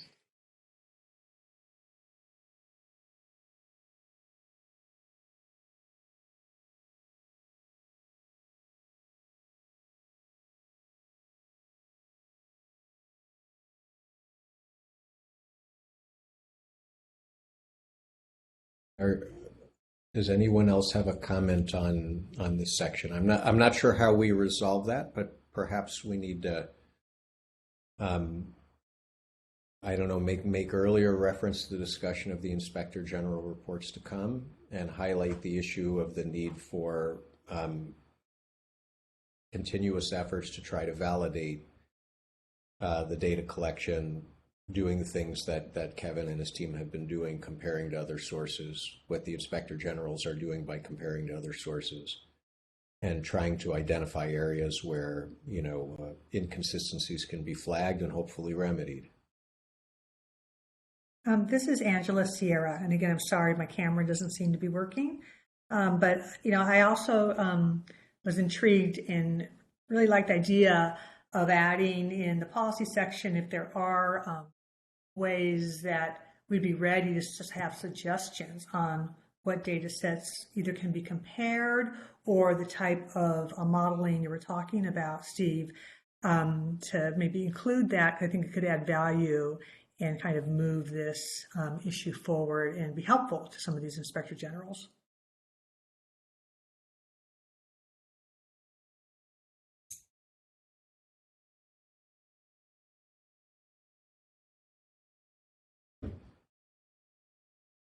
Great. Okay.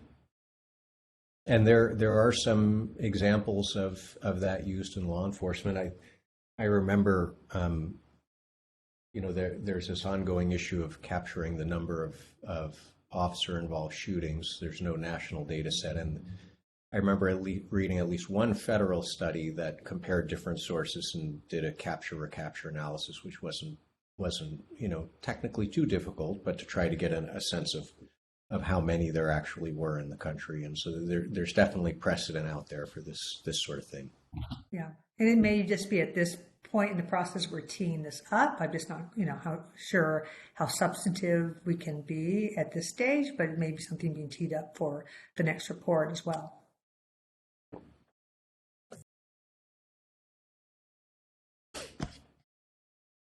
Okay. Are there any further comments on our analysis of stops data section? If not, we can move on to policy-focused data analysis. And we have pretextual stop section, a youth and law enforcement actions outside of school, and youth and law enforcement addressing the profile of students. So why don't we open it up to comments on any of those sections? This is page 60 to 120.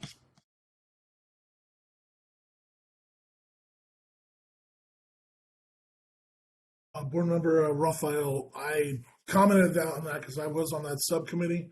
And for those of you who were not in that meeting, I was a school resource officer for 6 years and currently the president of the Riverside San Bernardino SRO Association. We have actually been collecting data, updated data, which is going to be a lot different than what we've been collecting here, what you've been collecting from these Wave 1 agencies. There were concerns I had that was presented about the handcuffing that was occurring and the detainments outside schools. And I asked, which I kind of am a little disappointed was dissuaded at the beginning of the meeting, the disposition should also be placed in there that those that were handcuffed, who was arrested, what the disposition was. It just shows that officers are just going out and putting handcuffs on people right outside of schools. I'm not disputing that, but what was the outcome of that? Because 9 times out of 10 calls for service, and around schools, it's not just involving kids, it's also involving adults as well. So that's just something I'm hoping that's going to be brought up. I think it was just kind of passed off when it was presented. So just to be clear, so for stops outside of schools where there's a handcuffing, are we asking CJIS to look at conditional on being handcuffed? Was there an arrest? Yeah, what the disposition was. Yes, and that information is entered because I do RIPA data entries every single day. So I just want to make sure that that information was also being added to it. That was all.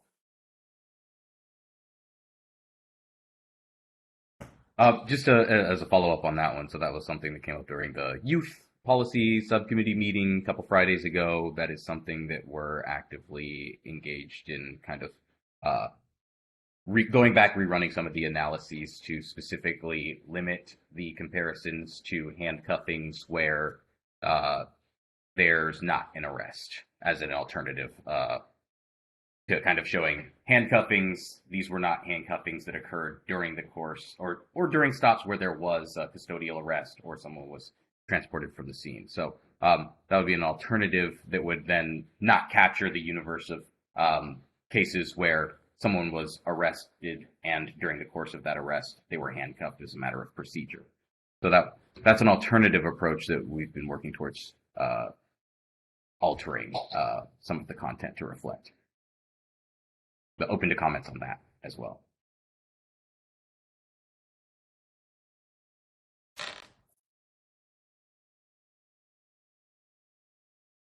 Thank you, Kevin, for commenting on that. And thank you, Board Member Raphael, for letting me address that again. I also was noting later on in the report, I don't know exactly where it was, but it specifically talks about school police departments. I don't know where that's at, but I'd like to also, when that does come up, sir, if you could talk to me, I'd like to also comment on that. Because there are some things in there, once again, that I said in the subcommittee that there's a lot of citations that DOJ did cite incidents that occur in your schools. And basically what I've calculated is, I want to say about 50 to 60% of those calls or these things that were cited were things that did not occur in the state of California. And the sources that were cited, they were TV stories. I did not think that was a reputable source. I would hope that some of my co-parts here on this call would agree. Well, it's in this section. We can talk about it now. I'm trying to find the exact pages. Sorry, Steve. I saw this yesterday. 6 days was a little fast to go through this for some of us that are working. But I noticed that there were citations on certain agencies within the state. I noticed that we talked about specifically Long Beach Safety Police. I've had contact with all the school police departments, and their data is still being collected. We've talked about data collection. Things are. I just did not think it was fair that we start throwing all the school police departments in at one time, let alone the 1,000 contracts with law enforcement agencies in the various schools. There's a lot more data to be collected. On a positive side as well, I'm just trying to wanted to make sure we weren't. I know the first wave, Melanie brought up that there's a lot of data missing. I understand that. I'm not sticking up for LASO whatsoever, but I definitely am going to comment on lumping all school police stops based on information that's in news articles that have occurred outside the state of California. And I would fight that based on training and experience. The fact that SROs have to go are especially selected by the schools and in partnership. I had a community person on my panel. So there's a lot of things I wish would be taken consideration on this particular subject. And if I could jump in here, I mean, the report does acknowledge that school-based data is at the beginning stages of being gathered, and that and makes recommendations for further review of school policing data as we collect more data. I think the intent here was to provide some context, some national context for school policing, to provide just a layer of understanding for people to read this section of the report, because the board did collectively have a concern about youth and how they're being adversely affected by policing. We thought it fit to begin an analysis and begin a look into this information. Now, perhaps we could strengthen the language to make sure that people understand that that the report is doing this initial exploration of the issue in the absence of robust California-specific data, that data is still coming in. But I do think, it is important to contextualize the issue as a whole, and don't think it's inappropriate to bring in examples of what's happening around the country. Because I mean, this is there's a national moment of reckoning around policing, and I think California is a part of it, and it's important to provide that context.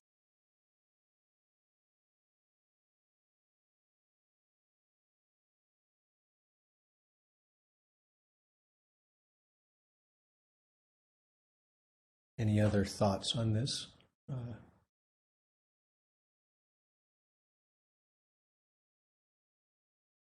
I just add, I also think that the examples both inside and outside California really help us and help readers understand why these issues are important, and it's context, as Board Member Guerrero offered, and people will be able to differentiate, what's happening here, what's happening elsewhere. But it's also, as a flip side, when there are best practices, when there are things happening somewhere that they would think might be productive policy changes, we're highlighting those as well.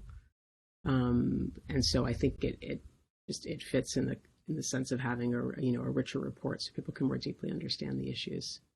And so I don't share the same concern with these particular items.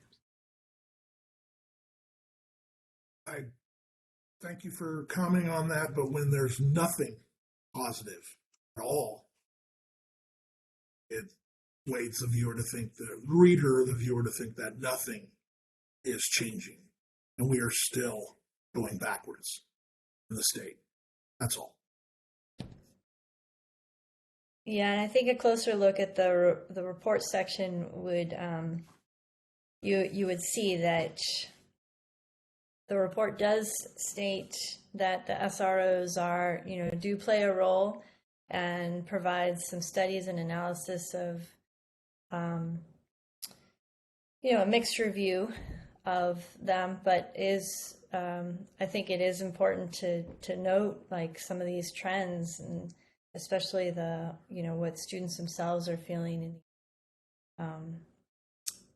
in data sets outside of the RIPA data sets, right? So I think the report does a good job of stating that that this is an area worth further exploration. Here's the context. Here's some initial data. Here's some studies, some data outside of the policing data around students' sense of public safety or feeling safe and all of that. And I imagine that the Department of Justice would welcome any additional sources that you have or your colleagues have that could strengthen the report. So this is Board Member Pridgen. Just wanted to share a little bit. I didn't, sort of like Rich, I had an opportunity to look over the report, maybe not in as great a detail as I would like, but I'm curious if there are any best practices that are shared in this section, because I can speak from personal experience. When I was in Seaside and had community engagement where we asked specifically, do you want SROs in your schools? So it wasn't a police decision, it was a community decision. Not only did we talk to the adults in the community, but we literally met with all of the students from the schools. And 95% of them said, we want SROs. And we incorporated their suggestions in how we could better serve them. They said, well, you know what? We really don't want you in uniform. We put them in polo shirts and khaki pants and all the things that the community asked of us, because we saw it as an opportunity to create relationships with our students. Because I know when I was 14 or 15, I wasn't going to meet with the police on the weekend. Those are opportunities for positive engagement in the schools, and that's what we were doing. And every month we would meet with the superintendent, we'd meet with the principals and ask, how are things working? We want to make sure that we're not in here taking children to jail. We want to make sure that we're referring them to resources that they need that they otherwise might not get, because now they have a relationship with that SRO who's saying, you know what, I think Joey or Jimmy or Kathy might need some help. Let me connect them to a community resource. So there are positive things happening in this space. And if this isn't reflected in the report, this is an opportunity to say, here are some of the things that are happening that you might want to replicate, in addition to the data that we're collecting and the outside sources that we're using in other states. I'll just share that. Yeah, and perhaps DOJ wants to weigh in here, but I do invite the board members. I know the report is long and time was short, but I do invite a full reading of the section because I think DOJ did endeavor to present some of the considerations around school resource officers. The report doesn't make any definitive recommendations or draw any conclusions here because I think what the report does is say there are concerns, there are issues, there are other factors regarding the SROs. We're just starting to get data. Here's what we know so far, and here's what we need to continue to explore going forward. Yeah, I appreciate that. Melanie, I was just going to share, I'm not here to suggest that the SRO is the best program for all jurisdictions, because it is not. In some jurisdictions, there is obviously disparities and differential outcomes, but there are some communities that are leaning into this and ensuring that there isn't adverse harm to specific members of the community. And I can use Seaside as an example. And so that's just one example.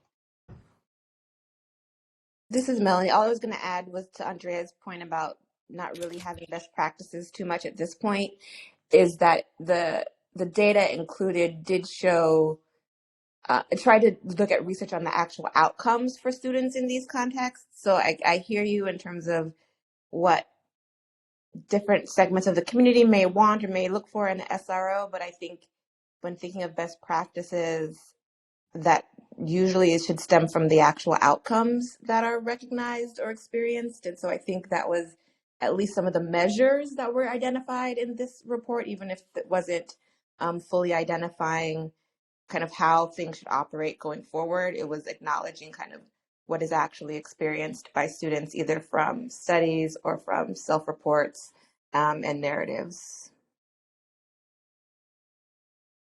And since since Andrea asked, I just want to, I know Chief Pridgeon and Corporal Randolph, you haven't been on the board, extremely long time, but what we've traditionally done is a piece like this, the youth in school on the SRO, where we do, as Andrea was, explaining, we do the research and set the stage. We try to provide a balance of background information. And then in the following year, in the board's report, we do deeper dive and then hone in on issues, so that maybe for next year's report, we could have some more recommendations from Corporal Randolph about, what types of positive interactions and things that could be included. I know obviously we are welcome if you have things that would fit in to setting the stage and having it in this year's report as well. But, that's something I think would maybe be for next year's report, because we are not making recommendations. The board's not making recommendations at this time. I'm sorry, this is Board Member Taylor, and I just want to kind of respond to this conversation in saying that, my understanding of, RIPA and the RIPA report is to do some scrutinizing and calling out of some historical wrongs that have resulted from policing people unfairly. And SROs came from desegregation. So one, I do think that there has to be a foundation laid as to how this became a norm. And yeah, whenever you're challenging a norm, you have to start scrutinizing it. You can't just say, well, these are the lovely things they did, because that's what's always been the conversation. We need them for this, we need them for that. Well, now that we're doing this, now do we need them? Is I think the base question. Do we need an SRO? Do we need police? I think you have to start at that baseline in order to figure out where in the realm we should all be. So, while I understand it's hard kind of feeling attacked, I think it's part of the process of figuring out, understanding where we came from, understanding where we are, understanding really where we should actually be. and the issue and the problems that are occurring, and not just being like, well, these are the wonderful. It's always been wonderful. Now all of a sudden it's called into question, and we can't call into question if we keep saying, well, yeah, but this is all very wonderful. I think we have to start by, like I said, scrutinizing it, and not attacking the people that are you, because it's a social norm. We're not attacking any person or any entity because of something that society has historically deemed to be appropriate and okay, that came from a very racist place. And I don't think that anybody has a bad heart who's, doing that work. But I think in the context of examining the impact, examining truly where, how this has impacted communities, how this has impacted people of color, I think it's important that we do it from that context, and so I understand, but I do understand the feelings of, but we're bettering. We're not where we were, we're bettering.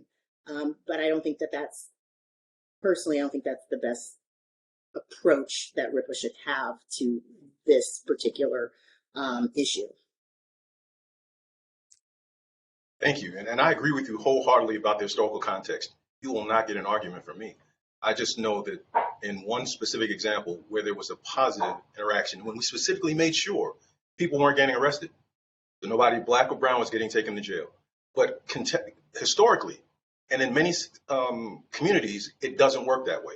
And I fully acknowledge that. But what I am saying is there are spaces and there are leaders that are doing it right. And SROs came from a racist past, but whether we change the names or change the uniforms, there's an opportunity for positive engagement. That's all I'm saying. I'm not here to defend the SRO program in the least. What I am saying is there's a positive opportunity in some spaces for SROs or whatever we call them to have meaningful connections with people from disadvantaged communities. And I've seen it work. Yeah, and I think that could be explored in the next iteration of the report through a survey of how communities are addressing the concerns around SROs, as in the example that you are providing in Seaside, right? And I think that would be the next step. I think we want to be cautious, though, about using anecdotes as data. I had a graduate school professor, who used to say the plural of anecdote is not data, right? And so we need to be cognizant of what the data is telling us. And then the response may not be a one-size-fits-all. It may be that in certain communities, the response includes SROs, right? But I think our job as a RIPA board is to acknowledge the data, acknowledge the studies, acknowledge what we know from the sources that are available.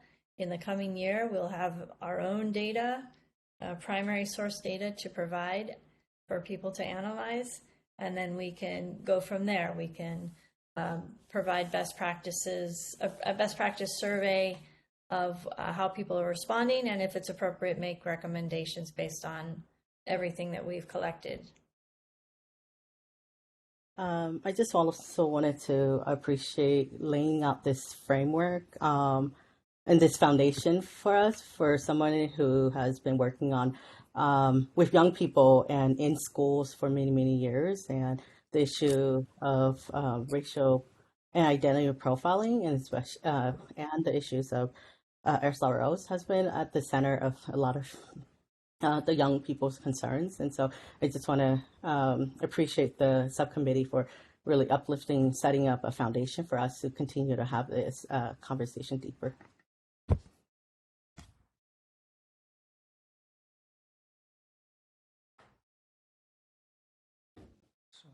I'm trying to think of where that that leaves us. So we do have an opening conversation that does focus on very negative encounters. Do we perhaps want to, if we're offering this in a context setting tying to history, do we want to add some language that suggests it doesn't have to be this way, that there are, potentially positive roles that this could serve or ways that it could be implemented with community input and youth input, just to lay out what it is we're exploring when we get data. Would that allow us to move forward with this section of the report? And then, because ultimately we do have to approve this at our next meeting, I believe, and so can we come up with some middle ground? This is Melanie, and I don't know that that is what the, at least analysis that we presented shows at this point. I do agree that, it's undeniable that people will acknowledge that they've had positive experiences with SRO on a one-on-one basis. That does not negate the fact that the data that we discussed shows that just the presence of SRO may have a negative psychological impact on students generally, because they feel that they're being policed, and that impact that has on their learning ability, the impact that being searched has on them, et cetera. So to say that it can be done right or it has positive impact, I think that's still a question, and that's kind of the premise, right? So I don't know that giving that as presumption is accurate, and I don't know that we want to lead or incorporate that in at the moment. And I don't know that we say these are bad, they should never be done. I don't think we say that either. I think we say this is what the data shows about the history of them coming to be. This is what the data shows about how it is experienced in different elements of policing on campus are experienced by young people. This is what the data shows around stops, given the data that we have available. I don't think we're making a normative conclusion at this point. We're just repeating what exists. And I don't disagree with that. And I think maybe next year we'll be in a position where there's more data to support programs that demonstrate statistically and through data that there is a positive impact, and if that's out there. So I'm not opposed to moving forward with the way things are now and reevaluating it next year.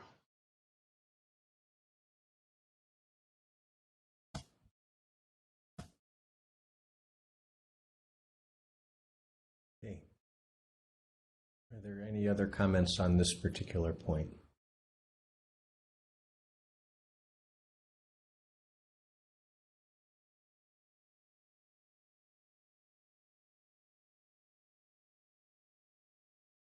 If we maybe just to change topic, we can come back to it if we like. I would like to offer just some thoughts. I think on page 73, there's a very strong statement about, it says traffic stops take up a substantial amount of law enforcement agencies' time, but as discussed above, studies have shown that these stops tend to have no demonstrable benefit to public safety. I think that that's strong. And perhaps not, and that there's research that would counter that. I've seen, for example, presentations at seminars of people evaluate situations where there have been deep cuts to traffic enforcement associated with budget and consequent increases in fatalities and injuries. If we go to the Institute of Highway Transportation Safety, they have working papers on how every 5 additional miles of speed limit results in more fatalities. And I think that a really thorough sort of dive into the technical research on the determination of auto-involved fatalities and injuries would probably reveal significant effects of enforcement. And, if society as a whole decides they want to enforce it less, we've done that in the past. We've raised speed limits. We've decided to, not enforce certain things, and we've decided to enforce others. Well, so be it. But I do think if we're going to cite research, we probably want to make sure that it actually matches what's out there. So this is one area where I thought maybe a little bit more work and reading some of the work and citing a little bit more broadly might be merited. And I have a few studies that I can suggest that we incorporate here. And Dr. Raphael, Commissioner Ray, I definitely second that to be able to cite some of those. One of them being the 2021, the governors, if you look at his Highway Safety Association, if they look at the report that they produced, actually speaks exactly to that. And it talks about really the disproportionate number of fatalities that went up when the number of stops went down due to COVID. And it just look at how much of them went up in Black and brown neighborhoods. So I think that that's important to really make sure that it is data driven versus, historical. That we are using the data that's out there. So I think there is a lot of data that actually suggests the opposite. I think the language, if this is taken in context, I think this is referring to essentially pretextual stops, right? They're stops premised on traffic, but they are not for traffic safety, right? There's a tree in your rear view mirror, right? Air freshener, there's a expired registration, there's, XYZ kind of stops. I think maybe the language could be a little bit clearer that that's what we're referring to, but that's the context in which I think this sentence should be read in, and maybe we can just clarify that, because I don't think if you read it in context of what comes before and after, it's clear that it's not stopping stops that are going 10 miles over the speed limit or for actual erratic driving. It's for stops premised on public safety. Stops premised on traffic safety, but are actually just premised on that, and they are for other things. So perhaps we can clarify the language here. And I think we talked about that at length in our meeting as well. But I think that was one of the things we talked about. It wasn't just with speed stops. We were talking about things like the effect of a cracked windshield and those things, and that it does have an effect on public safety when you look at it, and what that cracked windshield could do to other cars around it if it's gone unchecked. So I think it's definitely reworded, rethought, and really just looking at some of the other supporting data that's out there. And I think that, like we're conflating traffic safety and other kinds of public safety. And so I would ask of the DOJ to take into consideration all these comments, and especially Board Chair Raphael's comments, to draw a more direct line between the literature and the statement.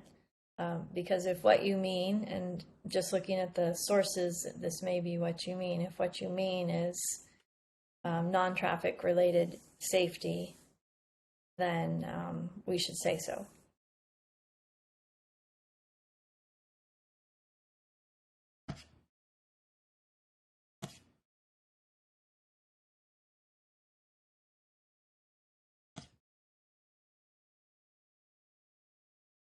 So we still have time. There's a lot in these sections to chew on, both the two youth and law enforcement section for textual stops. Are there any other topics of discussion or issues that anybody would like to raise while we're here?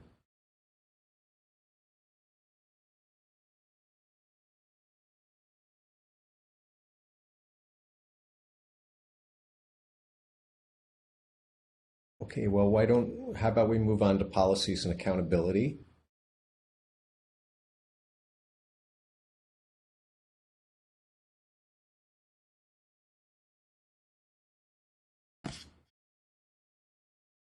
Let me see where we are in the agenda. Are we doing okay on time? Make sure, let's see. Hold on. Oh yeah, we are plenty of time. Okay. Any comments on policies and accountability? Or how about calls for service and bias by proxy?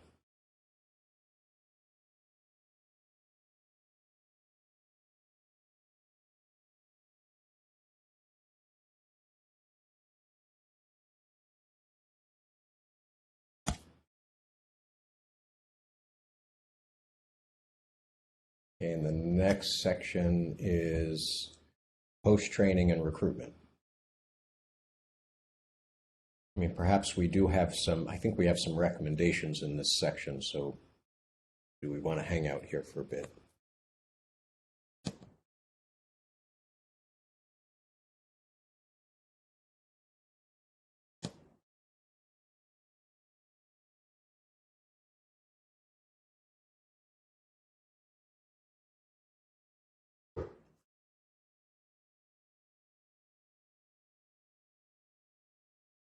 None? Okay. Well, I think that is the last section of the report. But why don't we... Sorry, I was trying to unmute. I'm sorry. Go ahead. I'm just going to give kind of like a general comment that will, I guess, give you guys a better understanding of my experience during this curriculum update from January till now, essentially. I think the report should include the history of RIPA and MOT and POST as a whole. I would like for it to include the constant pressure the RIPA board had to place on both entities in order for this curriculum update to even occur, and for us to have a seat at the table. We were invited, but I feel it was more of a technicality and formality for us to be at the table. From the way this update has transpired, receptiveness to our advice and input, which challenges law enforcement beliefs and cultural norms, has not been heeded, nor have we collectively strived to exceed the legal, ethical, and moral standards to transform this curriculum. I would also like to add the openness with which facilitators themselves stated mentioning RIPA during training sessions turns off law enforcement officers. We are not perceived as allies in that regard, but more as outsiders disrupting the status quo, essentially. One of the jokes I heard while I was at MOT was rip you a new one, right? RIPA board. That's who we are to them. These were my first impressions of the group and how I was introduced and welcomed. I would like to add that even though I did not sit in the entire train the trainer, the overall aspect and environment was lacking the seriousness, impactfulness, and in-depth analysis required to facilitate a course of this nature. I repeatedly wrote in my notes, going through the motions, lack of engagement, vague explanations left to interpretation. I would go as far as saying that this particular group is too comfortable with the current way they operate outside the public eye and knowledge. So much so, our request to allow real in-depth community input and roundtables was declined because it did not adhere to their timeline. Neither did they provide sufficient time to organize community. In my opinion, this was another form of checking boxes to then be able to say there was community input, but only enough room for it to be surface level. I think true community input is feared because of the questions which will arise and the accountability that would ensue. The less eyes who see this, the better. We have not seen any of the curriculums fully facilitated, nor have we been accommodated to do so. MOT has submitted themselves in the legislation to be the sole producer and facilitator of these curriculums, but I believe there are other organizations who are more skilled, experienced, and equipped to facilitate, produce, and update this curriculum on a consistent basis.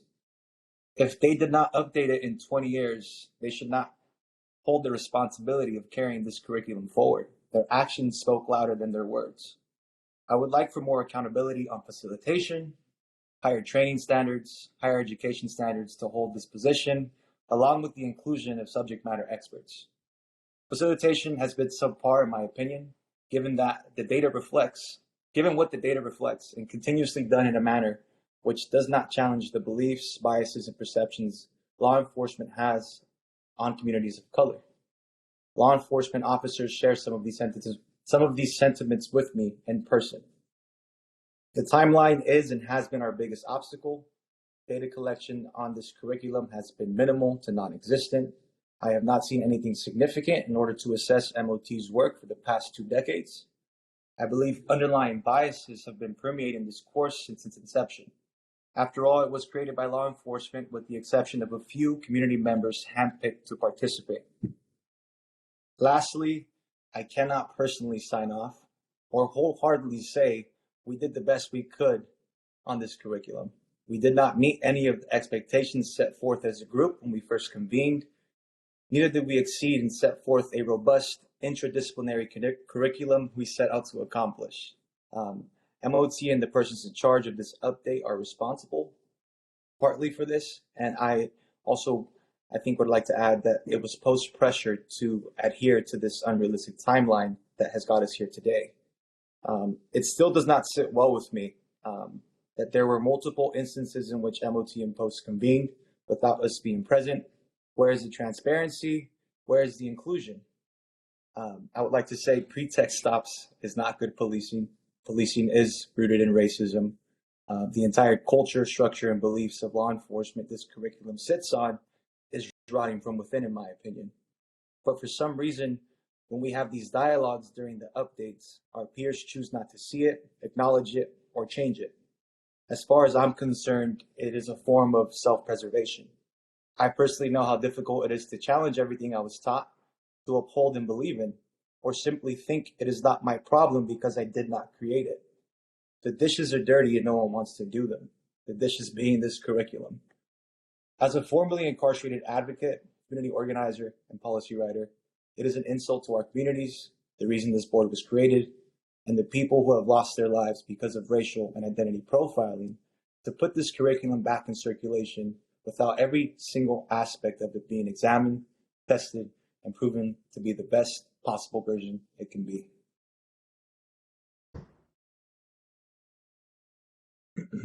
Ready. I know several other RIPA board members have also participated in that process and observed the trainer. And would anyone else perhaps like to comment on Ronnie's comments or offer your own thoughts? This is board member Lawanda, and I have participated, and I agree with Ronnie. We do have a problem. It's an issue, especially when we're still doing the same thing and expecting a different result. We just won't get it. We have to change totally. So I agree with Ronnie. We have a problem if the order status is still the same, if we're still sitting with the same and they still have this mindset. And like they say, culture overrules policy every day. And they have told us this on numerous occasions. And I have sat in there with Ronnie and have seen the people who are doing the training say things that can be taken negative, can be very, said things that they shouldn't have never said.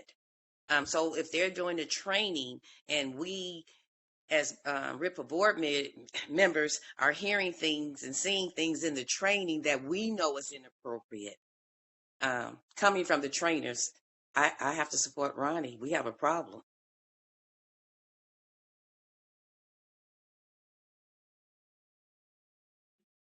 I would like to see the community group that we pulled together. I'd like for them to be able to have a thorough view of the curriculum before the curriculum is completed. We pulled together attorneys and just a wide segment of society, experts, subject matter experts from UCLA, USC, and others to look at the curriculum. And so it'd be real nice before we present this to the community or sign off on it. It'd be nice to have this community group, have a thorough look at it.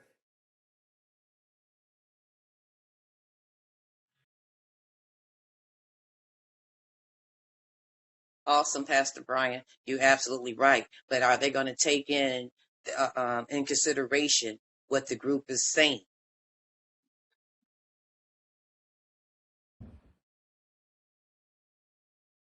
I think a lot of the responses, the timeline and the money running out by the end of the year, I think that's what their response would be. But it'd be really nice to get an extension somehow so this community group can look at the curriculum. That's what happened 20 years ago. There were several community members who were part of the curriculum development. So it'd be nice to have that again.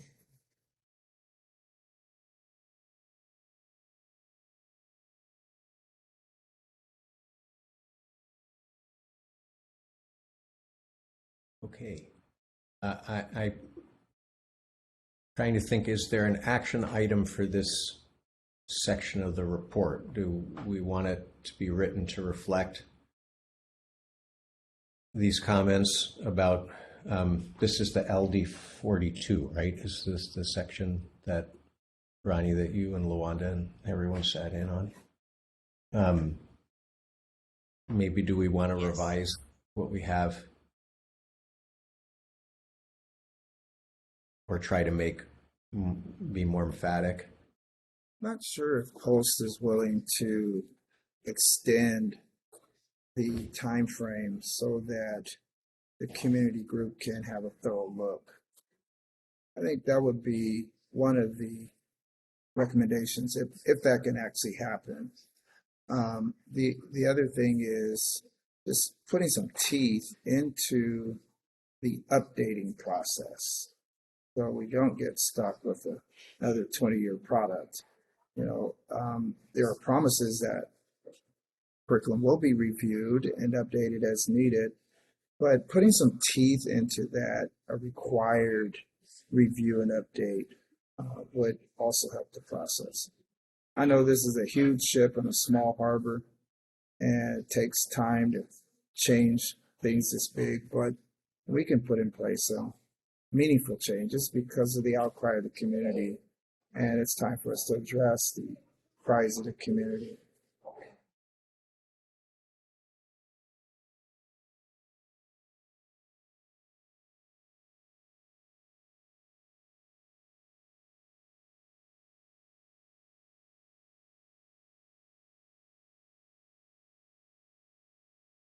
All right, everybody, are there any other comments on any section? Manju?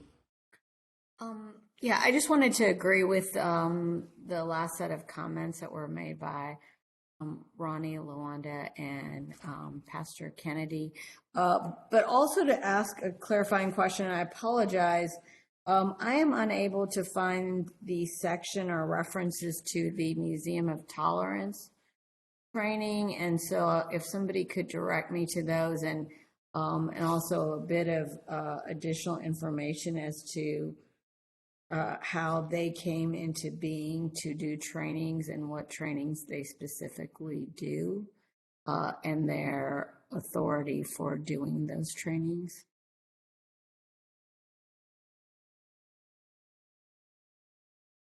Or specifically on drafting any part of the curriculum. Someone from DOJ might be able to answer my question. That'd be great.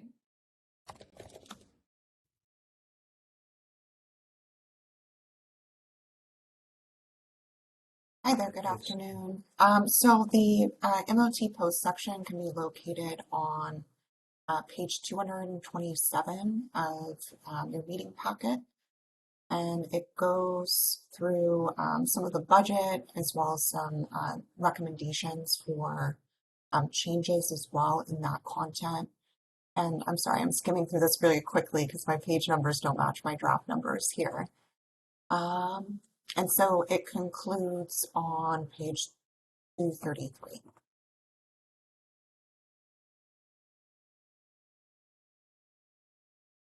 All right, can you say the page number one more time? Did you say? I heard a page number, It's page but 227. 227. Thank you.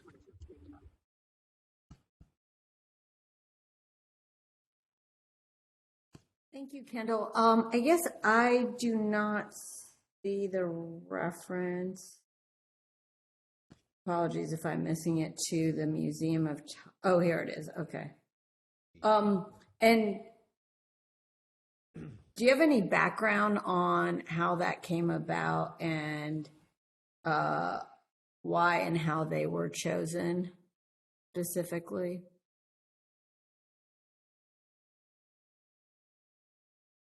It's my understanding it's a matter of statute. It was a statute in 2002 that essentially wrote MOT into this. We do a little bit on the background of MOT. It starts on page 228. So we go into some of the history of MOT and updating the facilitator's guide. We also cover some funding for the curriculum updates, which does give you a better idea of what funds MOT receives from the government on an annual basis. But it also gives you a better picture of how much money is being expended on this particular course update.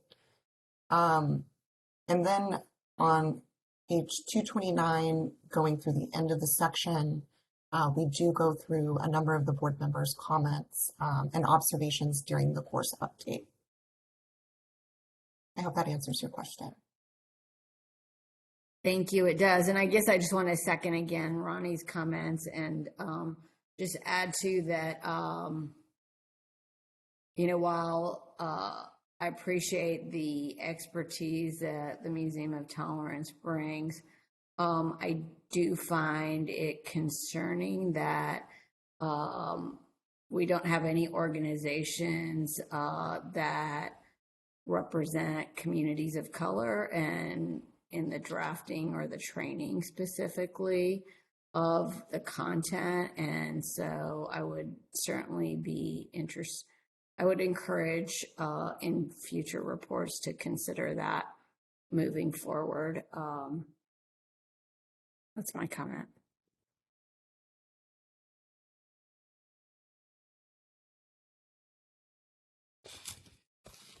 I just have a question about this particular learning domain. I know it's referenced that there be some training on discrimination. Is there anything from a historical context to talk about how communities of color have been impacted by legislation, by practice, by policy over the centuries, which would give officers a frame of reference why certain groups of people might be where they are, not of their own volition because they don't have the moral bandwidth to do what they perceive as the right thing, but because historically we have, as a country, intentionally marginalized these groups of people by blockbusting, redlining, not giving them loans for VA homes, all these things that lead to poverty and other things that might lead to crime when people are desperate and they don't feel they have options. Because it's not taught in many schools, and I don't see that taught in the police academy, and it would be important for them to have that historical framework to understand why certain communities might be disadvantaged. And it's not because they don't have the mental acuity or because they don't have the determination, because societally we have decided that that's what we want these people to be. I think there should be in LD 42. There's definitely space for that kind of historical discussion, but it is not there.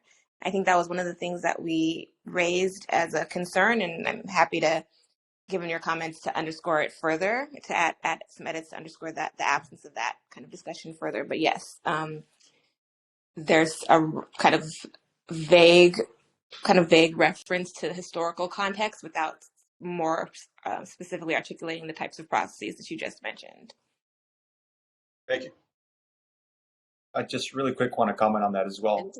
So the last time we met for the curriculum update, it was covering the history of policing, and we had suggested having a subject matter expert also be a part of the filming to be able to explain to law enforcement officers the trauma and transgenerational trauma that communities of color have faced because of over-policing and because of the culture and because of the perceptions that law enforcement has towards them.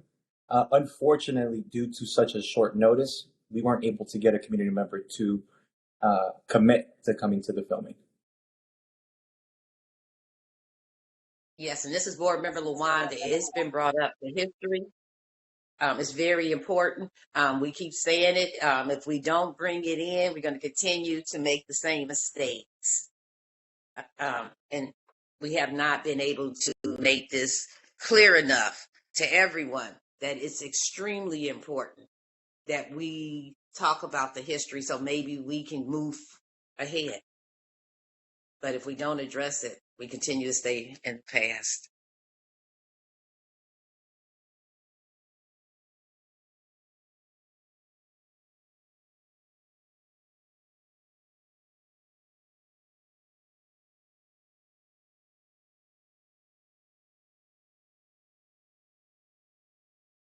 Okay, all right. Are there any other comments about the report? Keep it open a little while longer. Had a pretty good discussion today.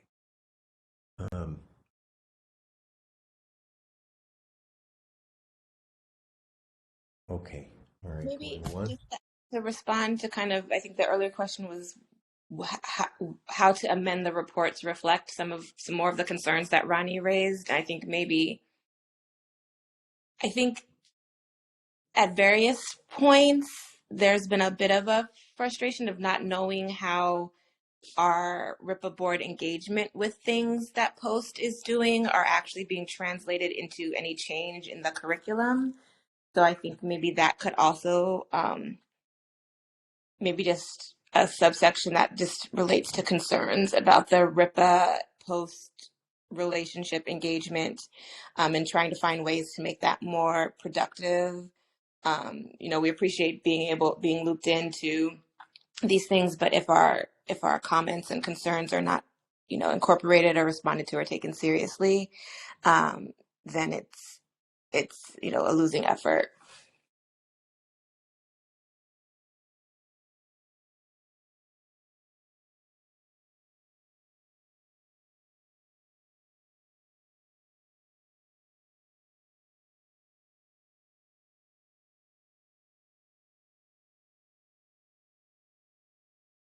Are there any other comments?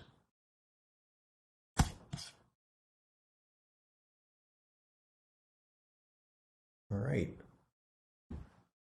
Okay, well, I think we're ready to move on to our next agenda item, which is we have one more public comment period. So why don't we open it up, and I'll say Southern, Central, Northern, but anybody could just unmute yourself and we'll take turns. So why don't we start with Southern California nominally?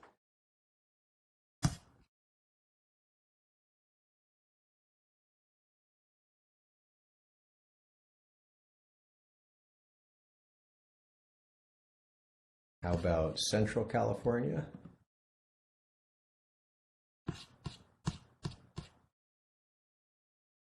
And we'll go to Northern California.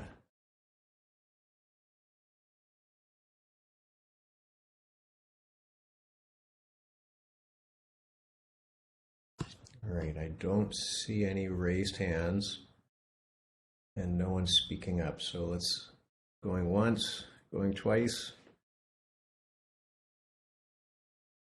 Okay. All right, so I'll assume there's no public comment. Okay, so we're on to our action items and discussion of next steps. I've taken a few notes on things that maybe we want to talk about. So one is at the very beginning of our meeting, it was mentioned that there will be a legislative outreach section, and at least one board member, I believe Melanie's going to participate in that. There's room for others. Would anybody like to nominate someone to participate or offer to participate in that legislative briefing? And I guess we don't have to decide that here. Perhaps we can put it out there. Or maybe Andrea, Andrea, you're going to participate. Andrea, that's right. I would like to. Well, maybe we can leave that open. And if another board member would like to participate, we can convey that to Nancy and Allison and the DOJ staff. We'll facilitate that. I'm sorry, go ahead. I was gonna say, this is Melanie. I'm happy to participate in that if there's for someone else. Great. Okay, and then I have also under next steps, at several points today, there have been discussion of the fact that now we have multiple years of data. We have departments that are introducing policy change. We have some change in the outcomes. Like, I'm not sure if that's necessarily because we have different departments that are averaged together, or maybe if there's perhaps some improvement. But maybe we want to think about prioritizing a section in next year's report that would evaluate trends with an idea on understanding whether or not, the this data effort is having an impact and whether we could use the data that exists to evaluate, for example, what's happening in LAPD with their change in pretext stops. I don't think they eliminated pretext stops, but they've introduced a protocol which certainly plausibly could result in some substantive change. So it'd be interesting to look at that. And then we had discussion, which is ongoing, about RIPA post engagement. I'm not sure what the next step is. It could be that perhaps we want to rewrite the last chapter to reflect more emphatically the concerns that have been articulated here today. And I guess that's up. I'm sorry to push that on the DOJ staff, but since you're drafting most of this, maybe we want to think about, since we're still early, at least on that chapter, and things are still bulleted, that there's still room for that to be shaped. And maybe just an action item for all of us that at our next meeting, we should perhaps pay particular concern to the language in that chapter. And maybe we want to prioritize discussing that first. And perhaps the youth as well, since those are the two that today we spent the most time on, where there's some strong feelings and opinions and maybe a little bit of. Yes, I'll be there when this is over. I don't know. Okay. So are there any other action items that I missed? Or in DOJ staff as well, if there's something that you think I've left out that I should have included, please feel free to tell me. Or my co-chair Melanie, I'm sorry that we can't see you today. You have my sympathies with Wi-Fi problems.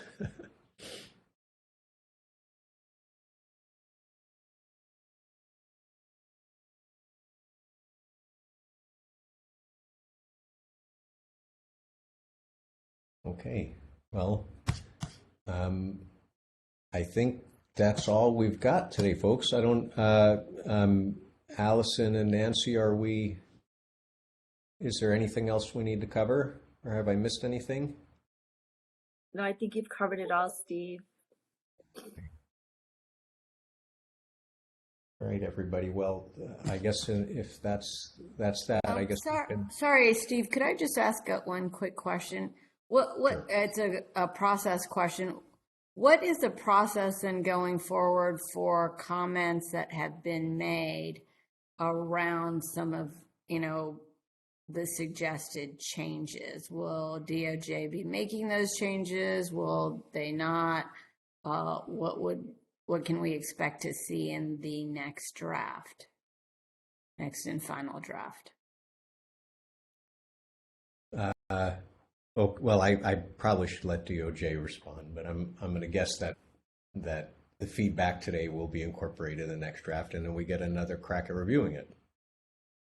Yes, that's right. So we will work to incorporate the feedback from today's meeting, and you will all get another draft of the report ahead of the November 29th board meeting, where you will vote on final approval and make any final comments then. So we would encourage all of you too, if you do have additional substantive comments that were not relayed today, or if you have any line edit comments or anything, if you could please send them to us.